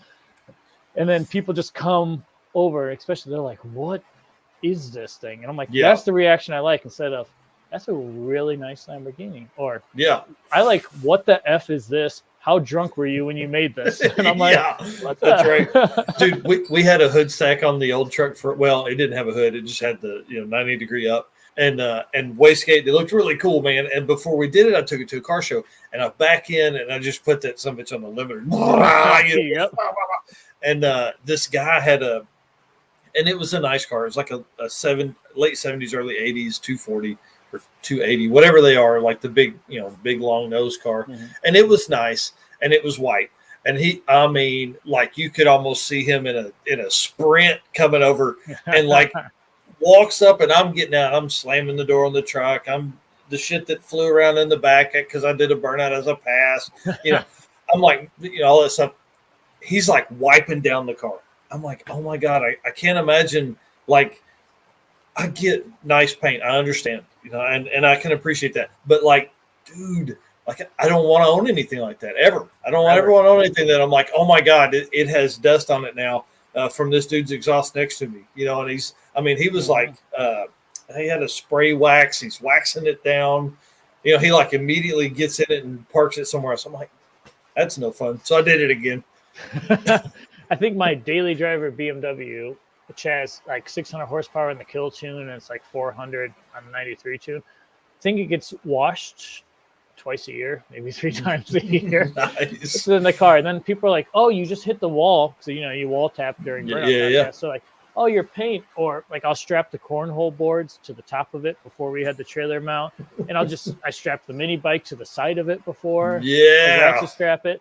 People are like, oh, it messes up the paint. I'm like, this is Rust-Oleum red and Rust-Oleum black. I go, and we're good. It's good. It's so nice having something that's not super nice, because that's what I put the sign on. Feel free to sit in the car. People are like, oh, what happens if they get in and break something? I'm like, what physically can you break in the car? You might have to like drop kick my dash to hit the screen. You're gonna have to do something. You're not gonna hurt anything. I was like, and it's such like a stress relief knowing I can park cars. Like no one's gonna do anything. I mean, I get worried that sometimes if I leave it for an overnight somewhere, I'm like, oh, someone's gonna steal a turbo or something off of it. But I don't really do that. But I'll go to the mall with it, or we'll go around. I'll park it, and I mean, there's no keys. There's a sequence to start it, which none of you guys know how to start it. But I'm not worried about it. And like, oh, what if someone sits in it while you're gone? Like how you get people that will sit on random motorcycles because they think that they're allowed to just sit on a random motorcycle. Right. I mean, I'm not worried about it. I'm like, not going to hurt it. Yeah. It's whatever. Right. And it's, I think that's probably the fun of it, especially for them too. jump in there and they get their picture, and then they, like nobody typically is going to try and hurt anything. There's been so many times that I've either been rolling down the street or the car's parked somewhere. Some random guy I don't know puts it on his Snapchat, his TikTok, Facebook, whatever kids these days are using. Yep. And then I get tagged in that. They're like, oh, that's Hidden Motorsports car. That's this. I'm like, oh, hey, that's me. Yep. I'm always in the bad. I'm on the bad drivers page wherever I go. Doesn't matter. It's like I took it to Wichita to hang out with Watch JR Go one time, and it was January, and I had like built this cabin to keep the heat in, and so I'm driving through Wichita traffic and just start getting tagged, and people like sending me screenshots of the Wichita bad drivers. I'm like, oh my God, it's 4 hours from me. Someone actually tried doing that. I think it was like this year, probably in the springtime. I guess it was someone that's never seen the car, because by the time this year, a lot of people know what this car is. There's a BMW page called Clapped Out Bimmers.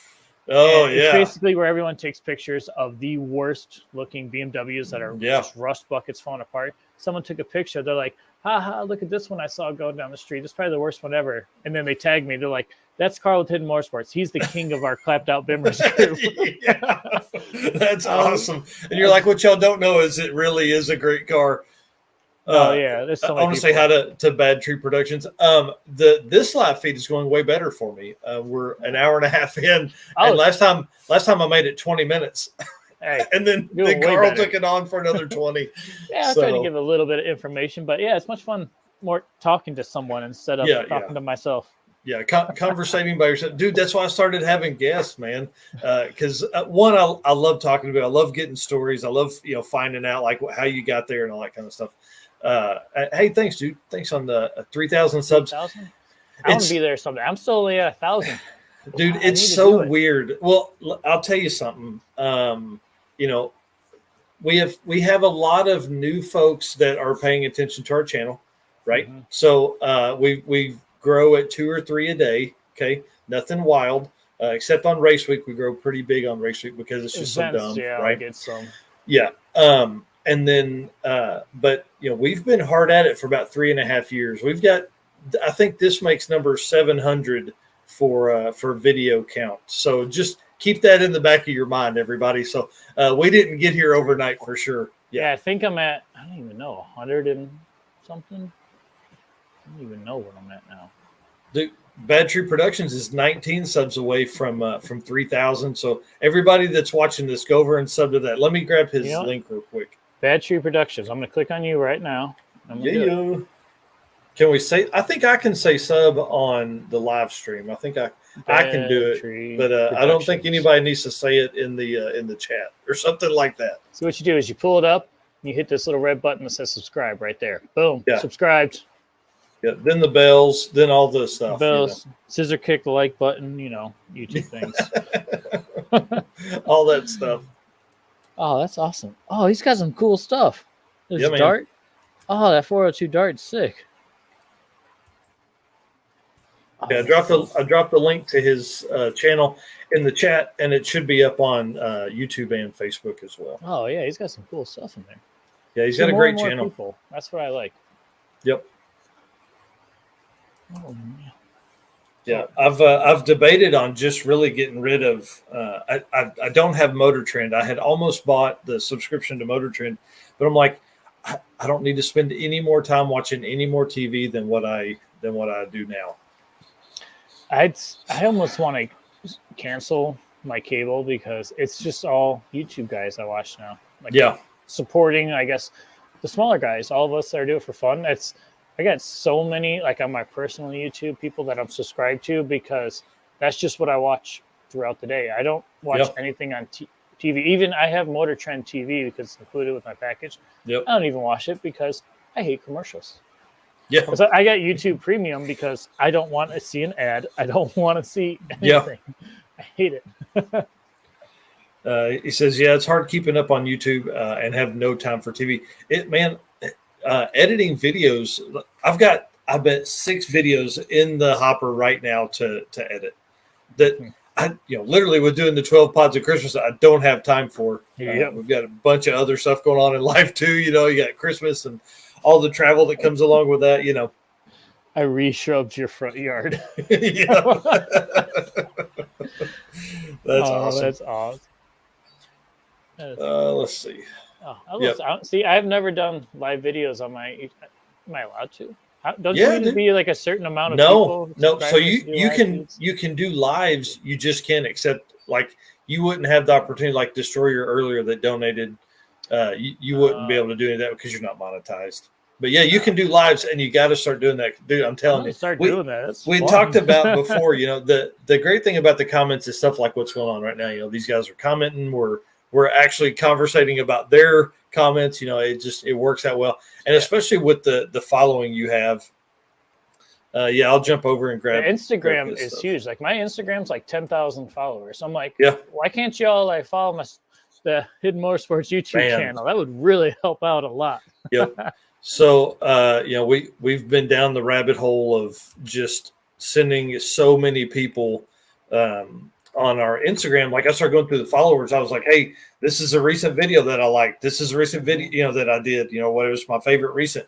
And it seemed to help. It brought some people over. If you've got 10,000, dude, if you could send just, 50 people a message every day, it'd take you 2 years to get through it. But, you'd gain 600 or 700, I'm sure. That's what I'll ask some of the guys watch right now. But I was talking with you earlier because in Northern Ohio, we can't really do much in the wintertime. Yeah. That's why last year we built mini bikes. And there's only people are like, oh, rebuild the engine. I'm like, there's like literally 3 videos of me rebuilding this motor. I don't even want to watch me do it again. It's not that fun. But we were thinking of doing like power hour or something like that, or just make it a half hour to where we start off like the first 10 or 15 minutes talking about like each member of the group for the video. Mm-hmm. And then the second 15 minutes of that is we talk about an automotive related subject, like something that's controversial with cars going on right now, or what do you think about this?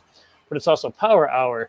And I was thinking, I'm like, we start off the video, the group of 4 or 5 of us, shotgun a beer.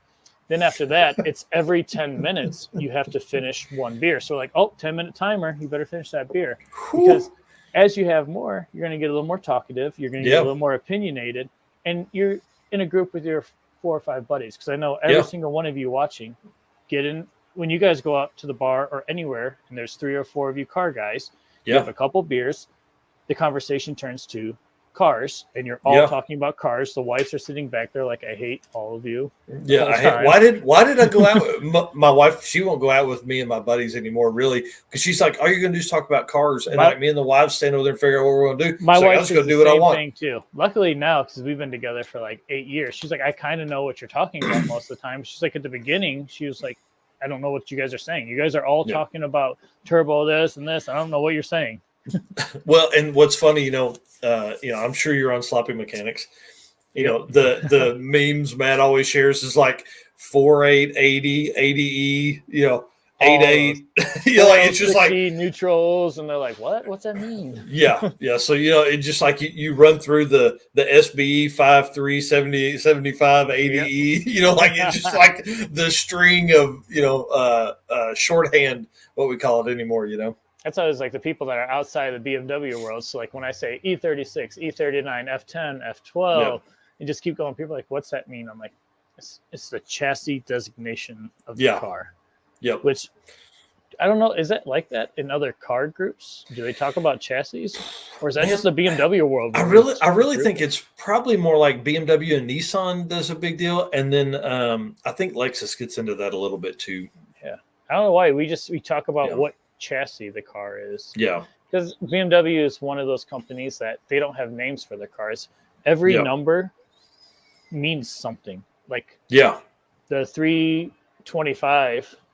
I think that's like what that was the 3 is how basically long the car is. The second number is the engine. And then the third number means whether it's it's something else. Yep. Now in the newer ones, it means whether it's turbo or not turbo, but they don't believe in names. It's their numbers, and all the numbers mean exactly what they are. Yes. Yeah. Weird. Well, and like for BMW stuff, especially like an E36 encompasses all of the 3 series, right? Yeah, like it's yeah. Well, it's a 3 Series from 92 Yeah, to yeah. 99. But So I mean, like you could say E36, and it would be everything from a 320. I mean, is that a 318? Was that bodies? Yeah, 318, 320, 325, 328, yeah, 330. Well, no, 328 was the highest one in the E Series. yeah, And then they moved to 330s. Yeah, it's yeah, almost like in the other world saying Gen 1, Gen 2, Gen yeah. 3. Ha, Nagasaki Swirly Boys. Yep. Yeah, that's right. That's We right. called those. Those were Yep. my Chinese choo-choos, which are like back on my fridge up there because I took them off. I mean, they were fine, but Yeah. I got big turbos. Yeah. So we always And think about what we're going to do. what's on it now? It's the 7265. Is that what it is? It was GT35s, which I believe Yep. were 6261s, and now these Yep. are 7271s. 7271s. Yep. So That's awesome. yeah, I mean, one of these turbos alone, you could hook up to an LS and make 1,000, but Yeah. I run 2. Yeah. Like, yeah, when I was mean- making over 1,000 horsepower, they were like at 20% wastegate duty cycle. Like they weren't even barely spooling.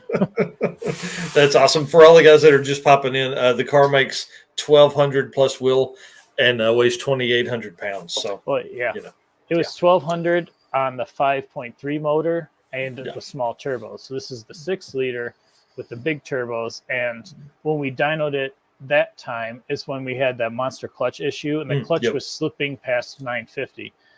But who knows?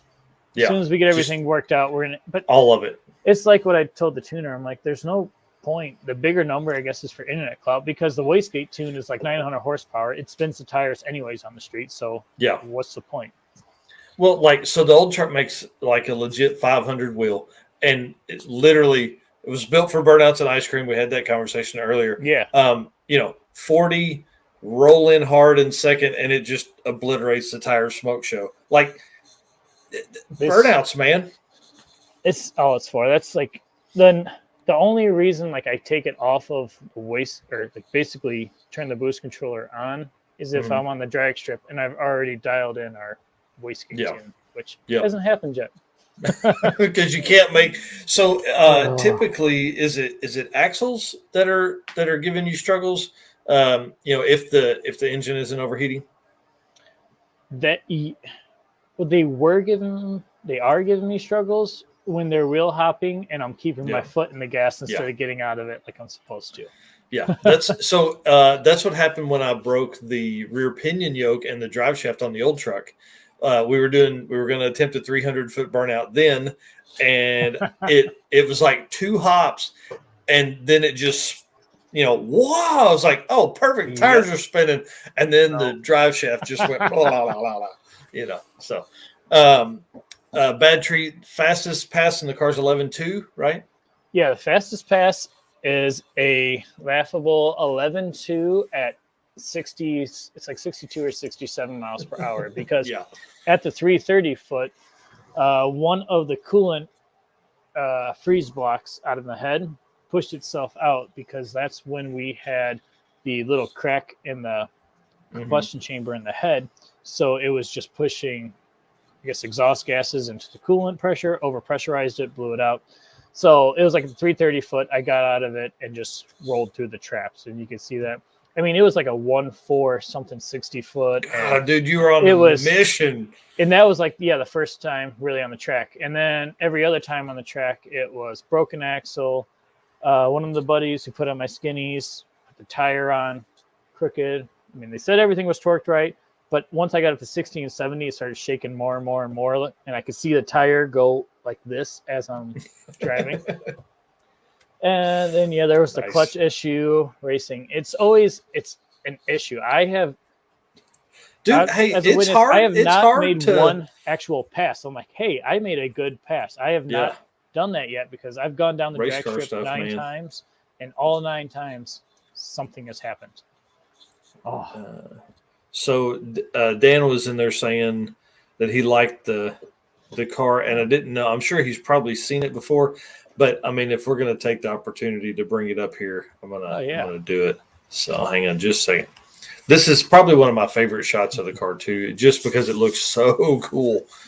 Oh yeah, that was actually over a year and a half ago. That was on the new engine and his first turbo setup. The first time that was the setup that 1320 video shared around, and basically when it got internet famous and got shared everywhere. Right. So this area back here I'm circling now, this is our next step on our cart. I'm going to do something like this just because I want to mount some mountain bike racks, and I think that would make a great spot for a mountain bike rack. Oh yeah, for sure. Yeah. So, with all the driving we're going to do, Battery S doesn't have a Getrig. No, it's a T56 Magnum, right? T56 Magnum. Yeah, that BMW trans would not have been able to hold anything. Yeah, it doesn't like any of that stuff. T56 Magnum, where it's at, two T56s, the regular ones, are overpriced. They're all like $2,000 for used beat up ones. The Magnum has 30% larger gears, and it's stronger, and it's about $1,000 more. So what Liberty Gears explained to me is we can build your T56 up, and it'll be just as good as a Magnum. And then that's where you're going to end off. Or you can start off with a Magnum and then go from there. Yeah. Yeah, Liberty Gears is who does the trans in Tom and Blaine, or Tom Stark's wagon. Yeah. They're about 45 minutes north of me, and that's where I would. Oh, that's cool. Yep, and that's who sold me. I mean, I haven't talked to him in like a year because this Magnum is. It just works. It's working fine right now. It's all that's great. stock. So we'll see how long it lasts. Man, that's crazy. No, it's still the it's a M5. Yep, M5 rear, and it's a 210 millimeter. So it's a M5 out of I guess like it's a 97. So it's out of the E39 generation, which is like a 95 to like 99 or something like that. M5 with M3 rear axles, and so is that a bolt-in piece? It's a bolt-in, except the brace. A company called Rally Road E36, which is also just north of me in Michigan. He makes this billet conversion bracket to where everything bolts in except where the back of the diff bolts in. He makes a little bracket that bolts right in. The M3 axles bolt right to it. That's cool. Other than that, it's fine. I mean, it's like $100 brace. You can't go wrong. But the diffs are getting harder to find because everyone wants them, and then everyone's like, they're like, I know what you're going to do with it, so give me $500-$600 for it. Right? That's crazy. But, dude, what haven't we talked about? I don't even know. Life in general. What's the meaning of life? Streetcar Chronicles. Back at it. Yeah, bud. Listen, hey, what happened was. So I said what had happened was. So I'm going to go back and watch that video after probably tomorrow when my PTSD goes away. Hold that thought. I got to knock at my door. All right. I'm going to see what the PTSD is. And go back because it literally, the thunder clapped so hard and the lights shut off in the shop for a split second. And when it came back up, the internet was down. So it must have hit something with Cox cable here in Bentonville. It literally knocked the cable out for a while. I didn't have any internet in the house. I was so mad. Carl kept it going for like 20 minutes trying to buy me some time to get back. It wouldn't work. He literally closes it and Alexa dings in the kitchen. And I was like, Alexa, play songs I like. And it started playing. I was like, these sons of bitches. So I messaged Carl. I'm like, hey, dude, get back on with me. Let's go. And he's like, I need to drink beers anyway. So we did that. And we're back. I've tried to share it to a bunch of pages, but I'm sure round two doesn't always do it as well. I was just kind of telling them about my struggles inside. And then Streetcar Chronicles, Ryan Wing, another person that has donated so we can have the podcast room. Let me show you guys a picture that I sent to Carl a few minutes ago. That was crazy. It's my backyard, and it does this from time to time just because of how the yard is. At one point, we had a creek that ran through, this would have been 50 or 60 years ago that the creek would have ran through here. But this was my back porch when I came home today from work at about, it was probably 3:30 or 4 o'clock when I came home. Literally the spot just to the right of this picture is the driveway that goes back to the shop. You can see the truck parked in front of it, is ankle deep. So as it rained very, very hard earlier, when all the power and everything went out here, that was no longer ankle deep. It was deeper. But I was running through it. So I was soaked to my knees. My shoes, I never took my shoes off once I got inside. Streetcar, yeah, we had talked about doing I actually had message Carl said, I think I need to start building boats. Yeah. Yep. That was. Yeah, it's all of a sudden, because I remember we were sitting there, we're talking about stuff. Yeah. And then all of a sudden your face froze. And I'm still talking. I'm like, oh, maybe he's just staring at me. Yep. And I was like, hello? Yeah, I think we lost him. Yep. Well, and then on my side, it so typically when that happens, it will go black and then it will start swirly, catching back up, all that kind of stuff. And so I sit here for a few minutes okay, come on. And then it would not. So I messed around out here for 10 minutes. I reset the little plug-in satellite deal that Andy's computer repair has us set up with, and none of that worked. And so Carl's just going, and I'm messaging, oh my God, dude, hang on. I got to get in the house. And so just rolling with it, talking about life, cars, future plans, what we're going to do. Yeah, you asked about Ryan said you played it off well. He said you played it off well. Good, thank you. I tried.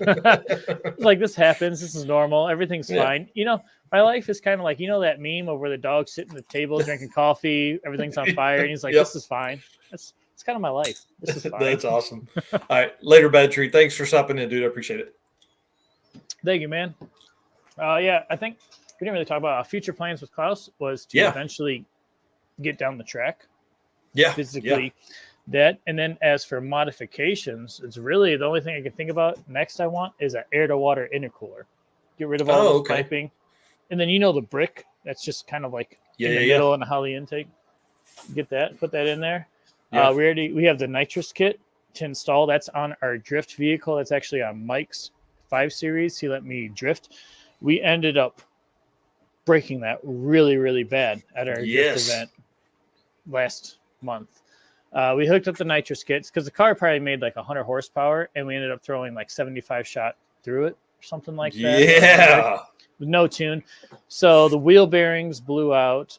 All 3 engine mounts blew out. That when I was giving it gas, the engine was jumping out of the car so bad it put a softball size print. In the hood. Careful, there's going to be some guys in the comment section here in a minute. It was. We'll get kicked off Facebook again. It was a softball-sized dent in the hood because the engine was jumping out of the car, and I was like, "That's crazy." That's fun. But Mike is actually doing, I guess, his version of Ruby. He was supposed to be starting it now. He's a little late on it, but it's getting big old 427. That's awesome. Turbo 400, solid rear, and he's going for 7s, just straight drag racing car. Oh, that's cool. It's almost like I have a Leroy, he has a Ruby kind of thing. But that's what he's like. He just wants to go as fast as he can. I'm all about let's go fast, but let's have more fun. Well, David Williams was on last night, and his car makes, I think he said it makes 1150, and he's like, I want to do a mile long burnout. He's like, that's the purpose of the car. He's like, I've done a couple half to 3/4 mile. Cool. Yeah. So it's a SC 400 with a big inch, big turbo LS setup in it. Oh, that's how it was. Klaus 1.0 before the accident. The foot brake was for my front brakes, and then my hydro brake was for the rear brakes. They weren't together. So for this one, to make it safer, it's all actually Willwood in the back, 2 sets of Willwoods in the back, and Z06 brakes in the front. The big 6 pistons. Yeah. And the pedal now does the front and back, but I have a valve that's right next to my shifter. I can close, and it'll shut the pressure off to the rear. So during burnout contests and drifting, I can keep the rear tires free so you're not hitting up. It was actually really funny because at the event a couple weeks ago, Cooper walked up. I had never thought about a proportioning valve on the cart because that's our biggest struggle. I put a line lock. I'm putting a line lock on the cart, and I'm like, man, I need, but It's line lock, you got to push a button or worry about it. And actually, it was funny at the event, Cooper, we were talking about, burning through brakes. He's like, look, this is something new. I've never seen someone have. See this little valve? I turn it and it shuts it off. I was like, oh, really? That's cool. Look at my car. was like, you see this little valve? I shut it off. He's like, you're joking, right? I was like, no, we got the thing. I was like, I looked at the pressure raise and I tried to look online and I'm like, I don't know why it won't work. So it's a shutoff valve. So because line locks, you pump up the brakes, you push the button and it'll hold it. Yeah. And I'm like, I don't want to have to worry about that. I don't want my back brakes to work at certain times. Yeah. So I'm like, if that'll hold it on, why can't I just have a valve that just doesn't let the pressure go? Dude, the proportioning valve would have been so much smarter. Damn it. That's what I did. It was literally like $8 on eBay. Or on Amazon. Yeah, we were at Summit on 2.0, Race Week 2.0, and I bought it. I was like, man, I got to have this. So we were going to wire it up in the parking lot and all this kind of stuff, and it was just too damn hot down there. Yeah. No. It was, trust me, get a proportioning valve and be done with it. And you don't have to have the glowing brakes. And on lower horsepower cars, it's a little bit easier to get the tires going. Yeah. So the cart right now probably makes, I don't know, maybe 250 and has a 31-inch tall tire. So it's like it hates life. And like since it doesn't have a big converter in it yet, it's like, so. Literally, I have 2 eBay turbos worth $120 on my shelf. Throw some eBay turbos in. Yep. And you're good. Yeah, so I should have gone with the GT35 on the cart just for spooling, but the GT45 just looks so much cooler. Yeah, that's actually what these come out to be is twin GT45s is basically what they are. That's awesome. Justin is asking, did you say earlier you were around Tampa? No, he's in Toledo, Ohio. Yes. Yeah. A month ago, I was in Tampa. Yeah. For the Cleats and Cars event. But Toledo, Ohio, way up north. Actually, yesterday it was 62 degrees, and right now it's 31 degrees. Yeah. Yeah, that's the way it is here in Northwest Arkansas too. We ended up yesterday or 2 days ago, it was 70. Wednesday it was 70, and today it was like 45, but tonight's going to be 25. So that's the same. I've never been out to Arkansas, but it sounds like Ohio. Yeah, is there just a lot of cornfields and stuff? Oh no, we have a little bit of.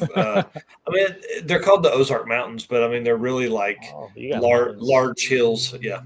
That's why I need the mountain bike racks on the cart. Right now, I have just a slide-in hitch that goes in the back. Ohio's nearly as cool. Yeah, Ohio's just flat. Everything's flat, and there's corn and cows. Yeah. Yep. See, Illinois, same thing. Dude, that's great for street racing.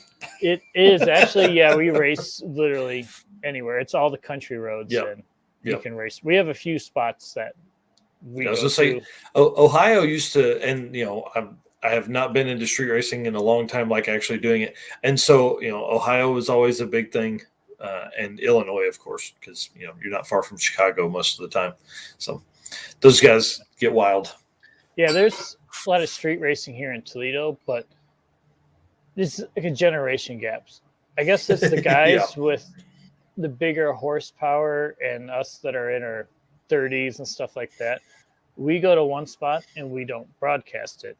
And of course, we're in part of all the Facebook groups that are the 21, 22-year-olds. Like, and there's always a spot. It's called Hoffman Road. It's like basically outside of like a downtown area, but it's what do they call it? Commercial or business district. It's all warehouses that are closed industrial, at night. Yeah, it's industrial and it's all concrete for like a mile. I mean, it's great. It's something you would see. Yeah. But it's where it used to be where all the big guys went back in the day. And then every 16-year-old finds out about it.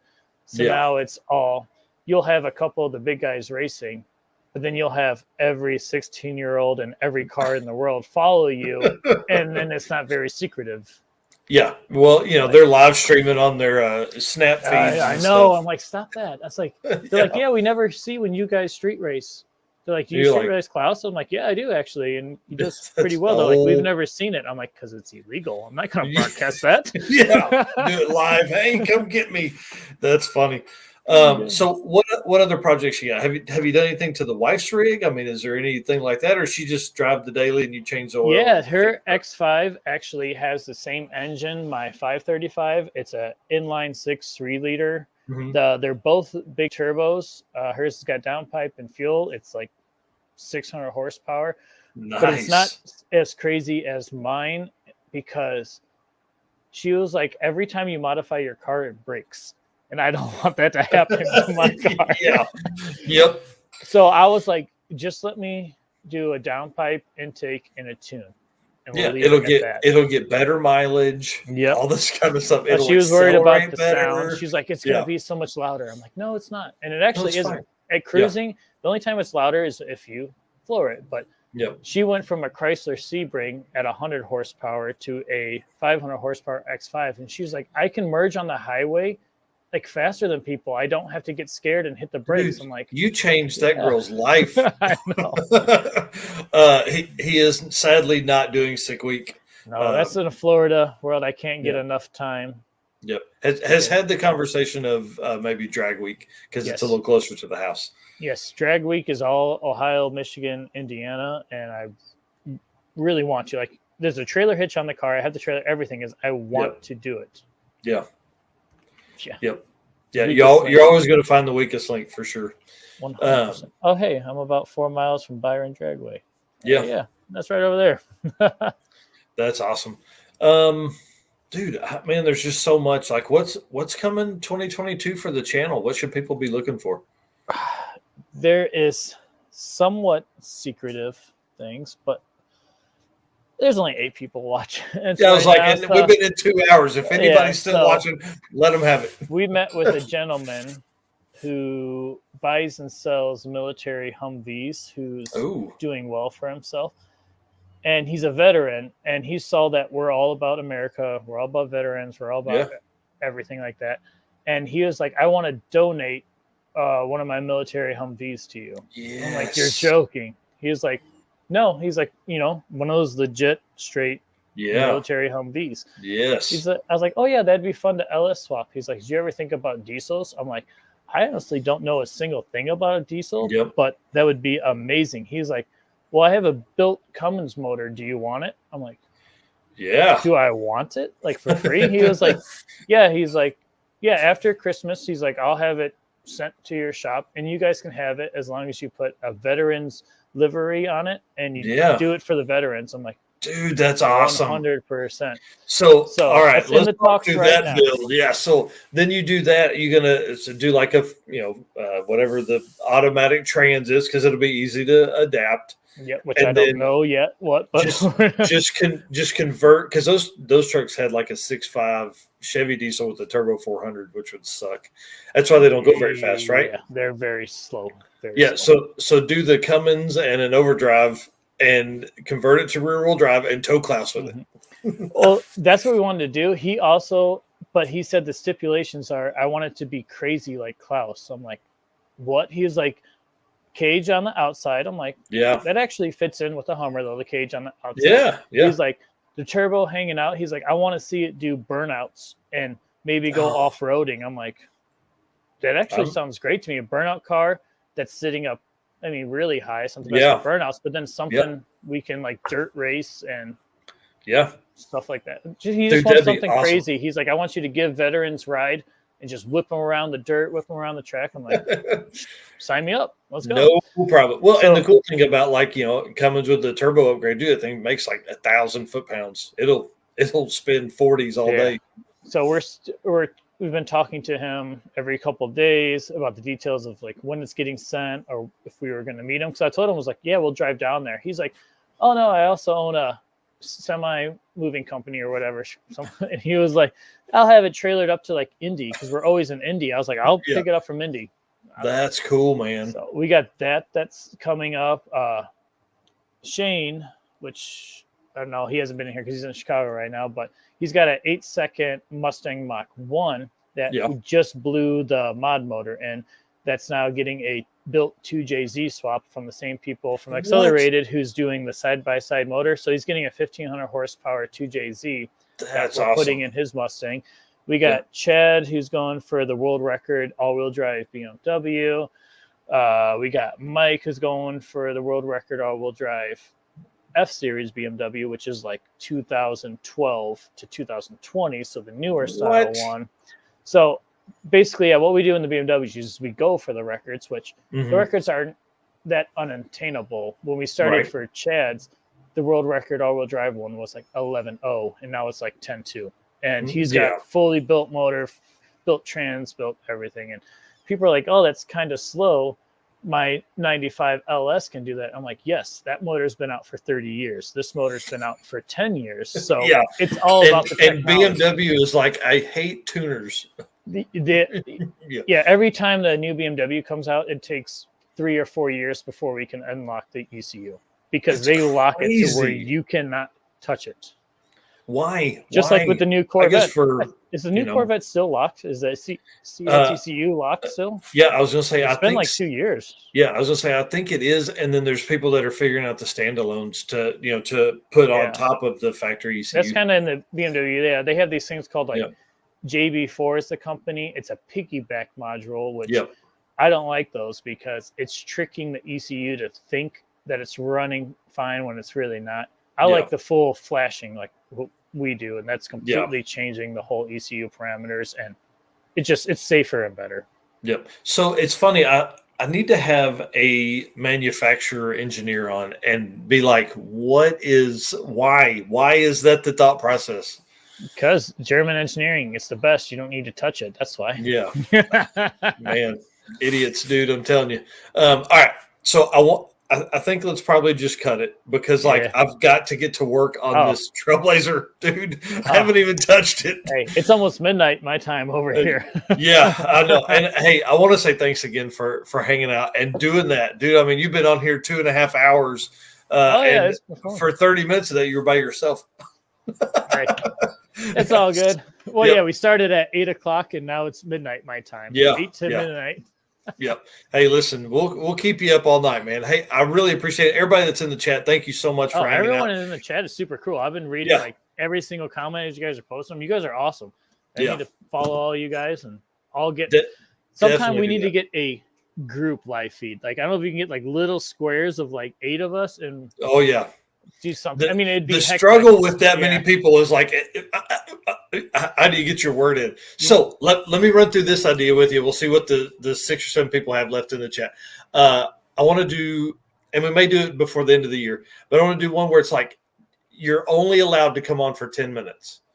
So like you better, you're getting in, or we'll have 1 or 2 topics, and that's what you're going to talk about for your 10 minutes. It'll come in, boom, boom, boom, boom, boom, and just move through like 20 people. Or a good idea is you get all the YouTube channels together and you have a contest of like trivia, and then you're like, okay, on to you. Here's your question. Here's Hidden Motorsports. Here's LS SWATs. Here's all this. What's your answer? And of course, like I have 4 guys, but you'll only see it on my one screen, and like we're talking. So that's, I mean, you have more people, but then you only have like, say, like 4 channels at once. So then you only have 4 screens. That's a good idea. But you have a lot more people because it's their channel, like representing or playing. Or, I mean, it doesn't be a game, or it could be talking, it could be whatever. Yep. So Dan IT says, I like it. Do a hat and ask questions out of the hat. Yeah. That's stuff cool. Like that. That'd be fun. All right. Well, man, hey, thank you so much again. I really do appreciate it. And we'll see you soon. I mean, I know we're definitely going to see you. For sure. Yeah. Well, we're going to see you at Indy, I'm sure. Indy will probably be the first event because I think that's April, do you believe? I hope it's the end of April, man. There's too much shit going on early in the year. So, we need to start looking at Airbnbs. Maybe we can beat you to that one Airbnb. And we'll get them all right next to each other. I'm cool with that. That's right. That's right. So, all right, dude. Thank you so much, man. Thank you very much, guys. I appreciate all of you. You have a good one tonight. Yeah, it's been a ton of fun. All right, guys. Thank you so much for watching all that kind of stuff. Tomorrow, 3 p.m., not 7 or 8 p.m. anymore. 3 p.m., Tom Stark, and then Sunday, Lyle Barnett. So we're going to have a good time. Hey, I'll jump in the comments and have some fun with you guys too. Dude, let's go. All right, I'm in.